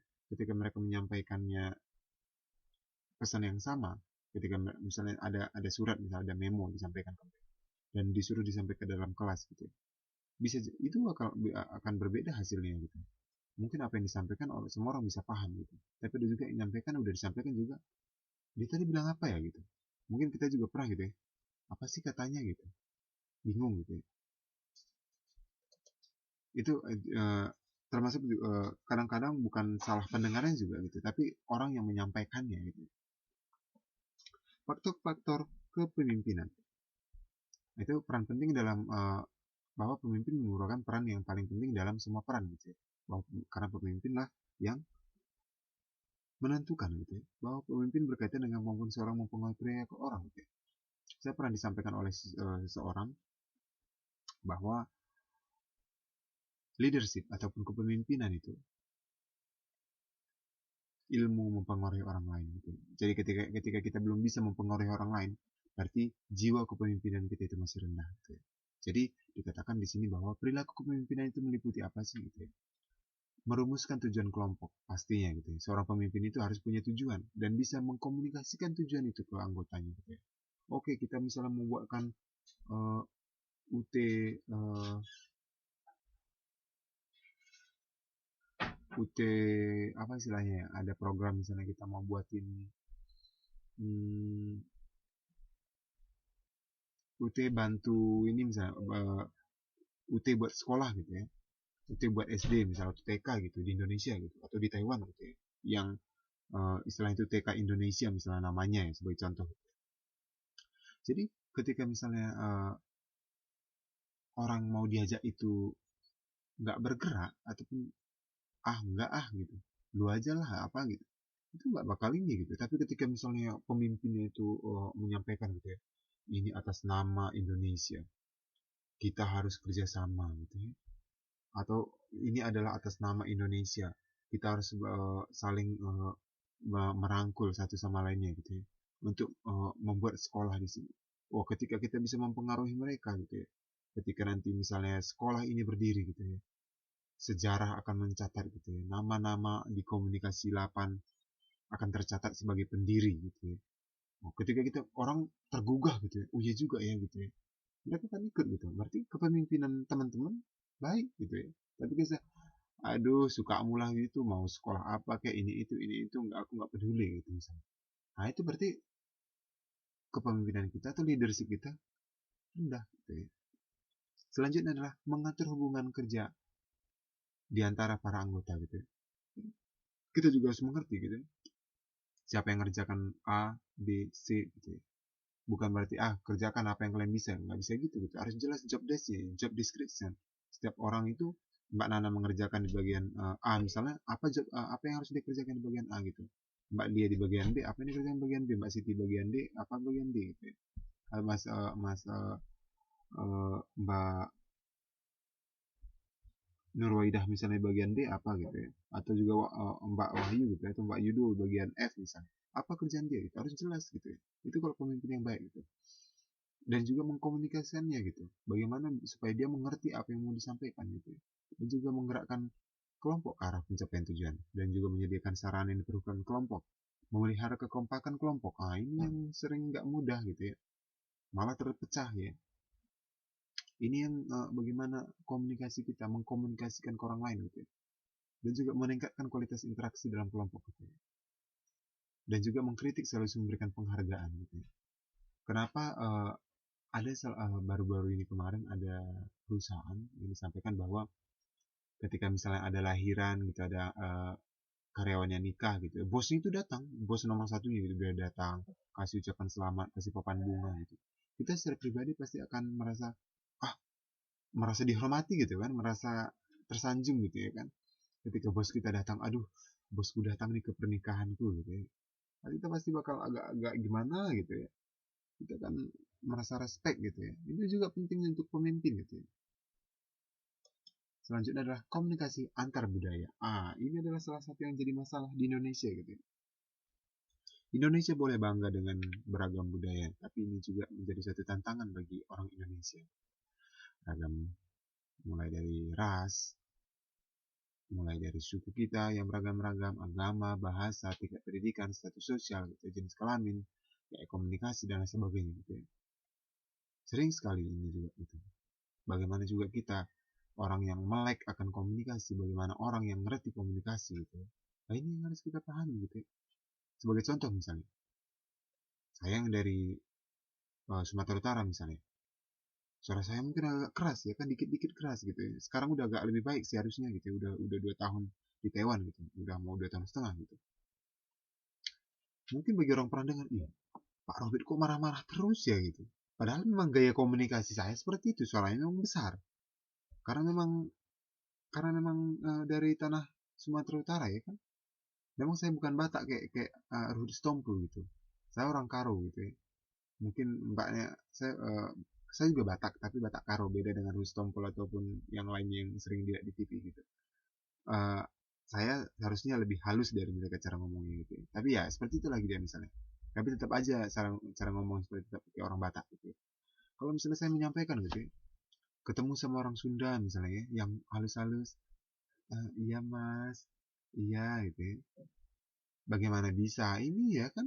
Bagaimana bagaimana bisa orang orang Sundanya mikir saya marah-marah, sedangkan saya merasa itu biasa-biasa saja gitu. Mbak ini nggak ada misalnya juga ketika misalnya karena budaya misalnya di Jawa misalnya yang lemah lembut misalnya, iya mas apa gitu ya kan, datang lagi saya misalnya yang memang atau dari yang daerah timur sana dari Papua atau Maluku sana gitu ya kan, Mbak kurang makan ya kok, kok suaranya nggak ada gitu, karena memang padahal memang itu budaya gitu, nggak ngomong itu harus lemah lembut gitu ya kan. Nah itu yang harus dipahami gitu ya.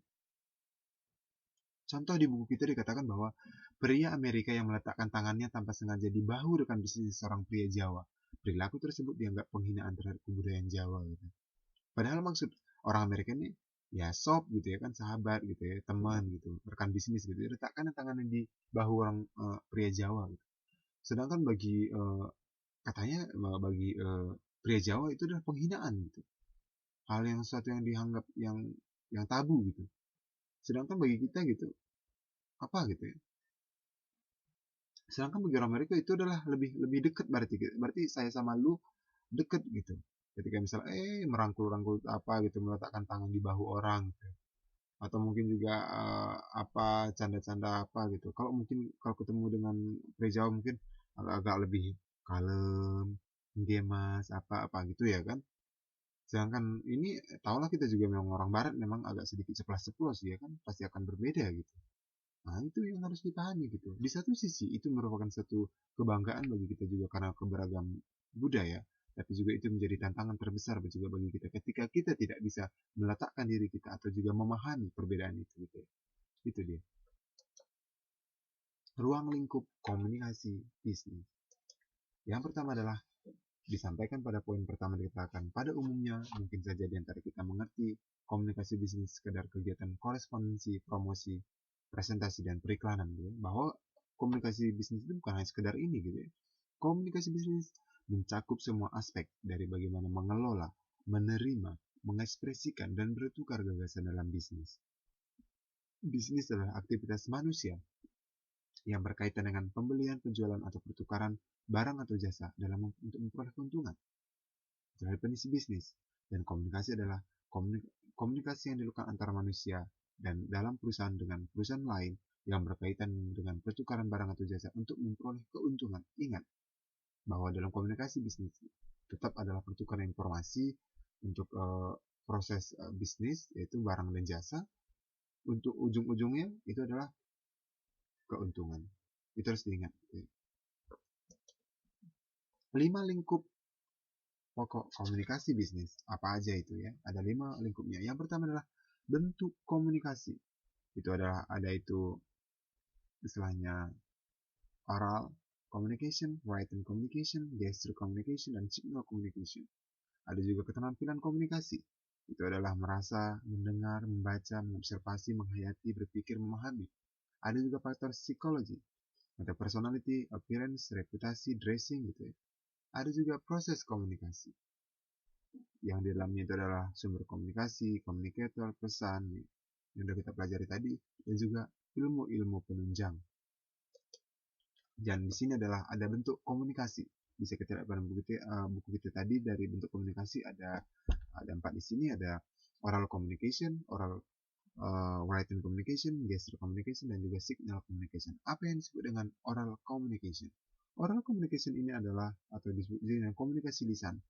Itu adalah sering kita gunakan baik dengan rekan bisnis kita maupun dengan rekan publik di internal ya. Bagaimana kita berkomunikasi dengan mereka gitu ya, baik antara pimpinan juga dengan bawahan gitu ya. Bagi juga kita yang sekarang ini lagi kuliah gitu ya. Bagaimana kita komunikasi satu sama lainnya misalnya gitu ya, timbal balik gitu ya. Selanjutnya adalah written communication. Written communication adalah tulisan gitu ya, misalnya ada surat, ada pesan, misalnya saya tuliskan pesan di Word misalnya, oh kerjakan bagian ini gitu, saya kirim ke Mbak dan Masnya gitu, itu adalah written communication. Ada lagi gesture communication. Apa itu gesture communication? Gesture communication adalah komunikasi dengan bahasa tubuh gitu ya. Kayak saya bilang kan tadi, kalau misalnya ada yang ngangguk-ngangguk berarti iya, geleng-geleng enggak gitu. Ada lagi enggak kode tubuh gitu ya. Kalau misalnya kita angkat bahu berarti nggak tahu gitu ya. I don't know gitu ya. Kita angkat aja bahu kita, orang paham gitu ya. Ada lagi nggak kode-kode yang pernah Mbak dan Masnya tahu? Atau misalnya main mata misalnya, di matanya satu dikedipkan gitu ya. Itu artinya apa biasanya? Satu matanya dikedipkan gitu. Ada juga yang bilangkan kode gitu ya, kalau cowok ke cewek adalah maunya gitu ya. Atau ada kadang-kadang kalau kita ketipkan satu itu berarti ngasih kode, misalnya jangan sampaikan itu gitu ya, atau misalnya ngasih apa gitu ya. Ada lagi nggak kepalan tangan gitu ya, oh, lu mau tumbuk gitu ya, benar juga ya mbak mbak apa mbak Nana, kepalan tangan gitu. Kepalan tangan artinya banyak juga ya, bisa diartikan tumbuk, ada juga yang artikan semangat gitu ya, kalau dia angkat ke atas gitu ya. Mainkan alis alis, oh iya iya juga ya, oh ini cowok ya bisanya gitu ya, cowok ya mainkan alis gitu ya, benar-benar benar-benar mainkan mata, alis. Atau juga ada lagi nggak yang lain, contoh yang lain? Kalau oh ini Mas Yudo yang bilang kan mainkan alis ya, oke ya, ya benar mainkan alis gitu ya. Ini biasanya cowok gitu ya mainkan alis gitu ya, kasih kode gitu ya. Ada juga signal communication. Apa yang disebut dengan signal communication? Signal communication adalah komunikasi yang menggunakan sign ataupun signal. Itu juga kode-kode gitu ya. Bisa juga misalnya ketika misalnya dibuka pintu gitu ya, kita mau masuk ke restoran atau juga misalnya ke hotel gitu ya. Oh, oh kita udah tahu gitu ya. Atau juga misalnya kalau kita di lampu merah gitu ya, di lampu di jalan misalnya lampu merah gitu ya, berarti artinya berhenti. Ada juga lampu hijau, jalan terus gitu ya. Tapi kadang-kadang kalau di Indonesia ya, mau merah, kuning, hijau, gas saja terus ya kan. Selanjutnya adalah proses komunikasi. Ini diulang lagi kembali. Ini udah paham tadi ya, apa itu sumber komunikasi, apa ada komunikan, apa pesan, ada apa channel, apa komunikasi, apa efek gitu ya. Sehingga nggak perlu ulang kembali itu. Dan selanjutnya adalah ilmu-ilmu penunjang. Apa sih ilmu-ilmu penunjang gitu ya? Dalam komunikasi adalah bahasa. Udah pasti gitu ya. Bahasa, bagaimana kita komunikasi gitu ya. Sama di sini ya, sebagai contoh gitu. Ketika saya di Taiwan, oke kalau misalnya Inggris dengan negara lain oke lah, masih bisa pakai Inggris, atau dengan mereka yang bisa Inggris gitu, atau Indonesia dengan Mbak dan Masnya gitu, atau dengan orang kawan Indonesia yang lain. Tapi kalau Chongwon gitu ya, Mandarin gitu, wah ini itu tadi gitu ya, kenapa kenapa saya ketika ngomong dengan lokal gitu ya, karena Mandarin saya juga masih kacau gitu ya, jadi maksudnya komunikasi itu agak-agak terhambat gitu ya. Nah, itu tadi gitu, itulah pentingnya bahasa gitu ya. Ketika kita bisa menguasai bahasa misal Mandarin, nggak ada masalah dengan komunikasi dengan orang gitu ya. Psikologi juga, jadi memahami kondisi fisik, jiwa, ataupun pengaruh orang lain gitu ya. Ada juga sosiologi, budaya dan sebagainya, kita harus paham juga ya, seperti saya sudah bilang tadi beberapa contoh di belakang gitu. Dan teknologi, jadi saya sampaikan juga tadi beberapa teknologi juga, dengan media sosial, dengan media informasi semakin canggihnya, alat-alat komunikasi yang kita punya gitu ya, kita bisa kayak sekarang aja nih kita Skype bisa ngajar gitu ya. Kalau dulu mah ada seperti ini harus tetap muka ya kan. Nah seperti itu dia eh, bidang-bidang lainnya yang menunjang kegiatan komunikasi gitu ya, adapun aktivitas komunikasi. Selanjutnya adalah variabel komunikasi bisnis. Yang pertama adalah variabel sumber, variabel pesan, variabel penerima, variabel konteks, saluran, dan efek. Apa yang disebut dengan variabel sumber? Variabel sumber adalah komunikator, merupakan variabel penting dalam komunikasi bisnis. Jadi di sini adalah komunikator yang disebut dengan komunikan variabel sumber. Dan selanjutnya adalah variabel pesan. Variabel pesan ini diartikan sesuatu yang berupa gagasan, pendapat, informasi, dan instruksi. Sebenarnya ini adalah berulang-ulang ya. Di depan juga tadi sebenarnya udah dibahas, tapi diulang lagi pada bagian ketiga ini. Disampaikan bahwa variabel pesan adalah seperti gagasan, pendapat gitu ya. Dan juga variabel penerima. Jadi penerima adalah yang sedang memperhatikan pesan atau hendak yang disampaikan gitu ya. Itu tentunya kita pun berpikir siapa yang akan menerima pesan ini gitu ya, ataupun yang disebut dengan komunikan. Variabel konteks dalam bisnis mutakhir ada istilah yang dinamakan dengan bisnis lunch ya. Dikatakan di sini bahwa yang memadukan antara kepentingan bisnis dan makan siang gitu ya. Jadi ketika misalnya, oke kita makan siang, besok kita makan siang bareng ya gitu. Tapi di samping side ataupun di samping daripada makan siang itu ada sesuatu yang disampaikan gitu ya. Ada yang komunikasi penting di luar itu gitu. Dan juga ada variabel saluran gitu ya. Variabel penentuan saluran komunikasi yang dipergunakan tergantung pada variabel pesan ataupun variabel penerima gitu ya.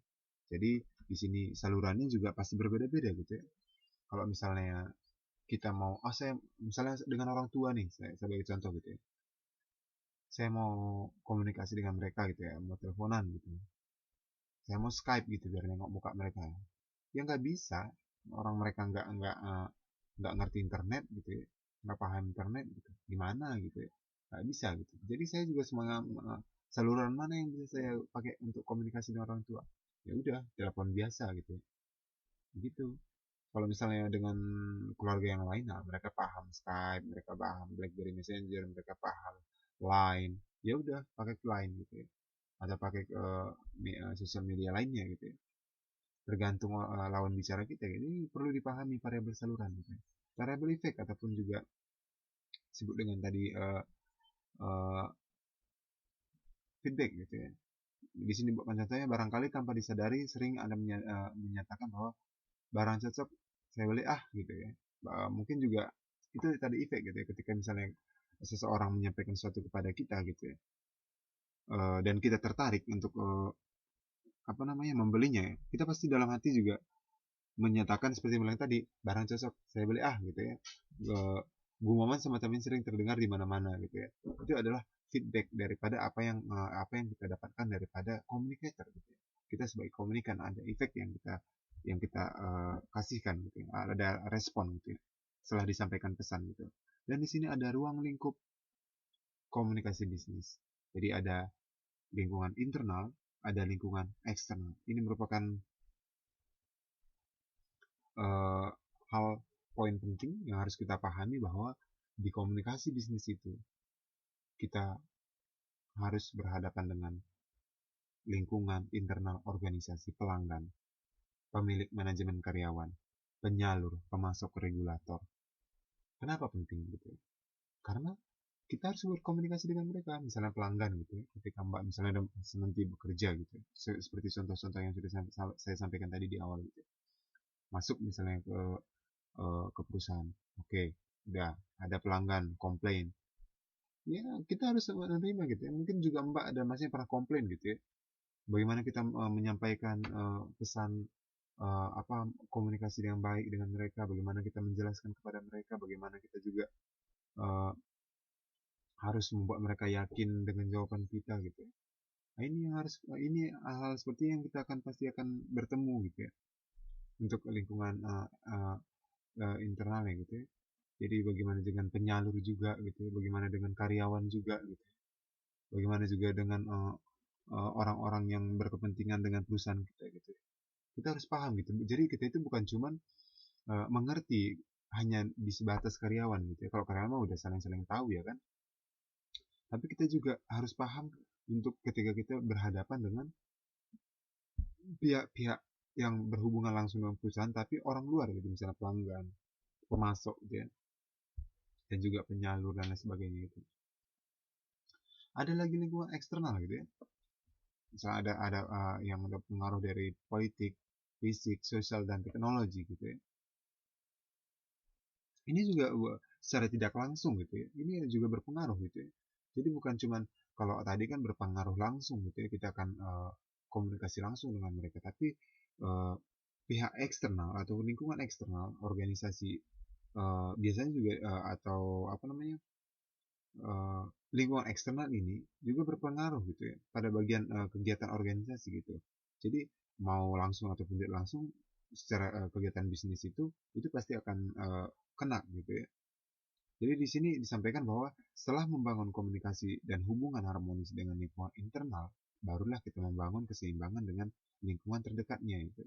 Itu misalnya pelanggan, pemasok, distributor, kompetitor, pemerintah, dan lembaga regulator lainnya gitu ya. Itu setelah kita misalnya kita uh, mampu menjalin komunikasi dengan pihak internal kita lebih dekat, yaitu konsumen, bukan sorry, karyawan kita gitu ya. Dan juga penting bukan di sini bahwa regulator pada umumnya disamakan dengan pemerintah gitu ya, di sini bukan gitu ya. Dan bagaimana juga kita harus mampu gitu ya, memahami gitu ya pihak eksternal gitu ya. Misalnya teknologi, sosial, fisik gitu kan, bagaimana lagi seperti saya bilang tadi gitu, misalnya teknologi gitu ya, perkembangan teknologi gitu. Ketika misalnya ada sesuatu yang misalnya perlu kita sampaikan, misalnya dulu pernah ada produk ya, hits ya, hit, ada produk hit misalnya yang menyebabkan kanker kata orang gitu ya. Ya bagaimana juga mereka harus menerima gitu ya banyak banyak komplain daripada orang gitu. Mereka harus misalnya harus tentang teknologi gitu ya. Misalnya bosnya mungkin misalnya lagi di luar gitu ya. Mereka juga harus menggunakan uh, video call atau juga apa gitu istilahnya. Seperti hal seperti itu tadi gitu ya. Itu tetap berhubungan dengan teknologi sosial gitu ya. Bukan cuma dari lingkungan dalam perusahaan tadi gitu ya. Yang harus berhubungan langsung dengan perusahaan, tapi juga pihak-pihak luar, perkembangan politik, perkembangan sosial gitu ya. Itu juga harus dipahami oleh orang yang di bidang komunikasi gitu ya. Dan juga teknologi gitu ya. Gimana pula nanti orang komunikasi nggak melek teknologi ya, nggak lucu gitu. Itu adalah perkuliahan kita malam ini. Maaf sudah lewat jam 11 ternyata, karena tadi ada kesalahan di awal, hampir 2 jam perkuliahan ini. Semoga belum ngantuk, karena udah sepi juga saya lihat ini, mungkin karena semua mute.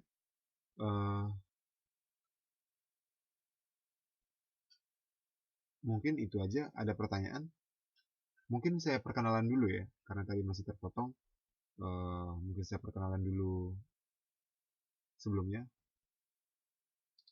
Oh masih ya, jadi kurang ngantuk ya. Perkenalkan, nama saya Robert Mi Jumpa Kita Pinem, atau biasa dipanggil Robert Mi. Saya dari S1-nya itu dari Medan, Universitas Sumatera Utara, S2-nya di sini, dan juga S3-nya lagi sekarang di sini. Oh, masih kerja ya? Saya asalnya dari Tanah Karo. Mungkin Mbak dan Mas pernah dengar Sinabung yang meletus kemarin, Gunung Sinabung. Nah, belakangnya itulah rumah saya. Dari Tanah Karo, Sumatera Utara. Mungkin itu aja. Ada yang ditanyakan? Atau sudah jelas?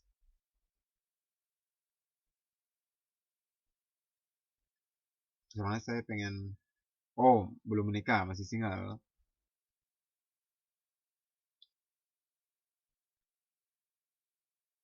Ya, terima kasih juga Mas Handono.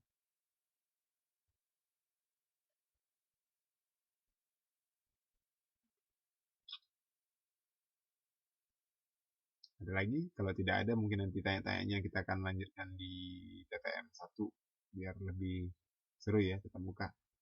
Atau ada juga nggak apa-apa sekarang?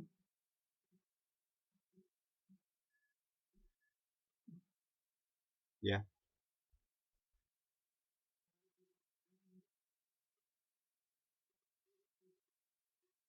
aha, Indigo. Oh, kok komunikasi orang-orang yang punya kemampuan khusus indera keenam gitu ya. Indra keenam. Ya, saya tadi kan bilang kan contohnya itu ya ya orang gila gitu. Orang gila kan berarti mereka itu berbicara tanpa ada lawan bicara gitu. Tapi kalau misalnya ada orang-orang indigo yang mampu berkomunikasi dengan pihak-pihak yang tidak bisa dilihat, itu kan secara walaupun secara logika eh, kita tidak melihat secara fisik gitu, tapi kan mereka itu sebenarnya kan berkomunikasi dengan orang itu gitu ya, ataupun roh bisa dikatakan roh halusnya gitu kan, ataupun apa sih istilahnya, eh, pihak-pihak yang orang tidak bisa kita lihat gitu kan. Tapi mereka itu walaupun mereka bisa komunikasi itu walaupun sendiri bisa dikatakan dia itu bukan bukan sendiri gitu karena lawan bicaranya itu ada gitu. Tapi kan itu tetap terjalin komunikasi antara mereka berdua gitu. Bukan berarti dia ngomong sendiri, tapi yang paham komunikasi itu kan mereka berdua gitu. Itu tetap komunikasi.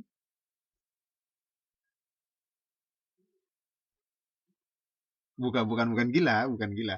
Kalau kan beda istilahnya, orang orang gila beneran dengan itu kan bukan gila, itu kan maksudnya hanya case-case tertentu gitu. Ketika mereka kan komunikasi antara dia dengan orang yang nggak bisa dilihat gitu. Tapi kan mereka mereka itu tetap terjalin komunikasi karena yang tapi lawan komunikannya itu ataupun lawan bicaranya itu orang, bukan orang gitu, bukan orang orang biasa gitu. Tapi kalau misalnya orang gila kan memang ngobrol aja, nggak ada lawan bicaranya gitu, nggak ada pesan yang disampaikan tuh nggak ada ke siapa-siapa kan.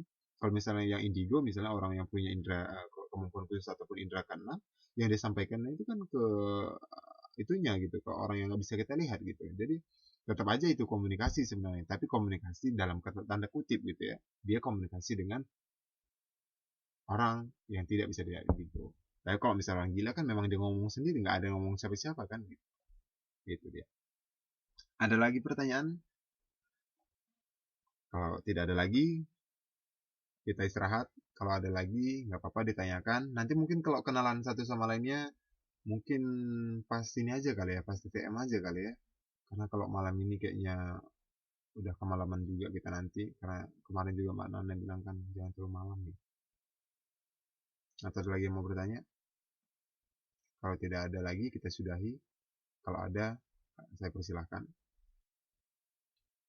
Atau nggak Abdul ya, kalau nggak apa ya, nggak ini ya, nggak kenalan di pertemuan pertama ya. Oke deh, saya panggil aja sebelum kita tutup. Mungkin kenalannya mulai dari Mbak Lia. Mbak Lia. Jadi kenalkan nama, asal dari Indo di mana, kerja di sini di mana. Ayo Mbak Lia.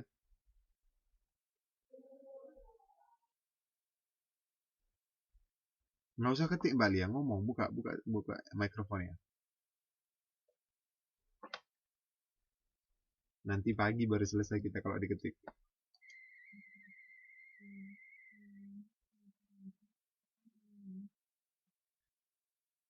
Mhm. Benar, benar dengar.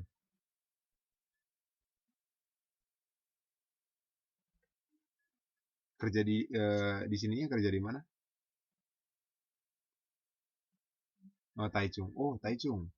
Oke, good. Selanjutnya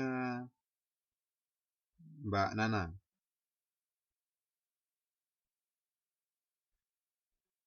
Malam.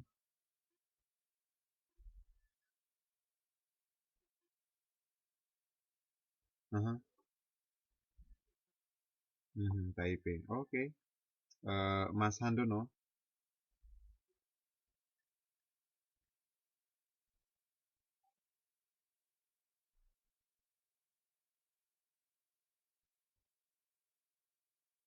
Oke, Mas Handono dari Banyuwangi.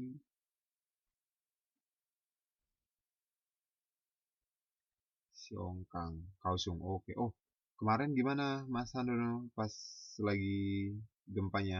Aman kan di situ semua? Kayaknya aman ya, masih bisa online juga malam ini. Oke, sip. Mas Yudo.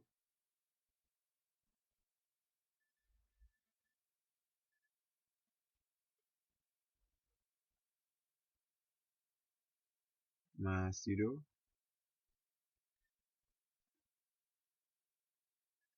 Belum tersambung.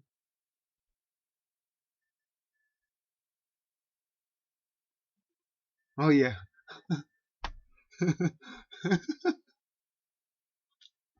Oke, nunggu dia selesai. Kita lanjut dulu deh. Mbak Wahyu.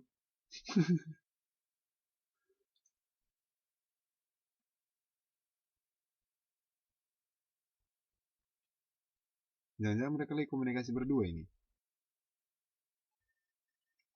Halo, Mbak Wahyu. Nggak ada. Mbak Siti. Iya, halo Mbak Siti. Oh, di Thailand. Di Indonya dari mana, Mbak? Oh, dari Brebes. Oke. Mbak Nurwaidah.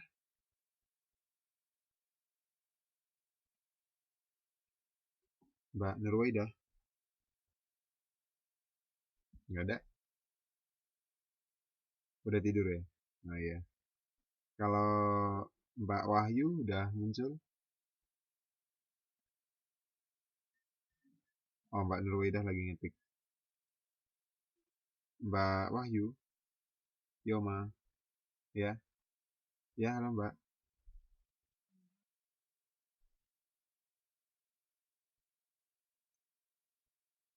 Oh Lampung, oh di Taipei, oke.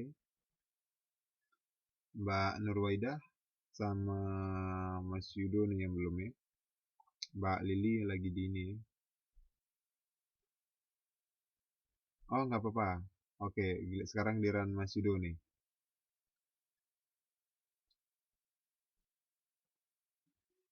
Eh, Kenalkan, nama, asal di Indonya di mana, kerja di sini di mana.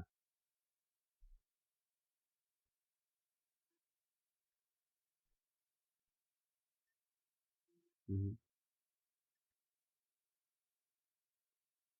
Nah, itu di Taipei, bukan?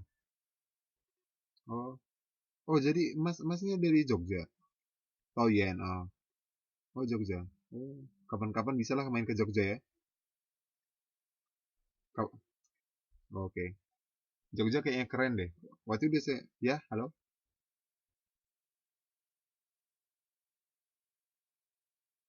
Ini Mbak Nurwaidah ya terakhir ya. Oke, ngomong-ngomong, ayo Mbak. Mhm.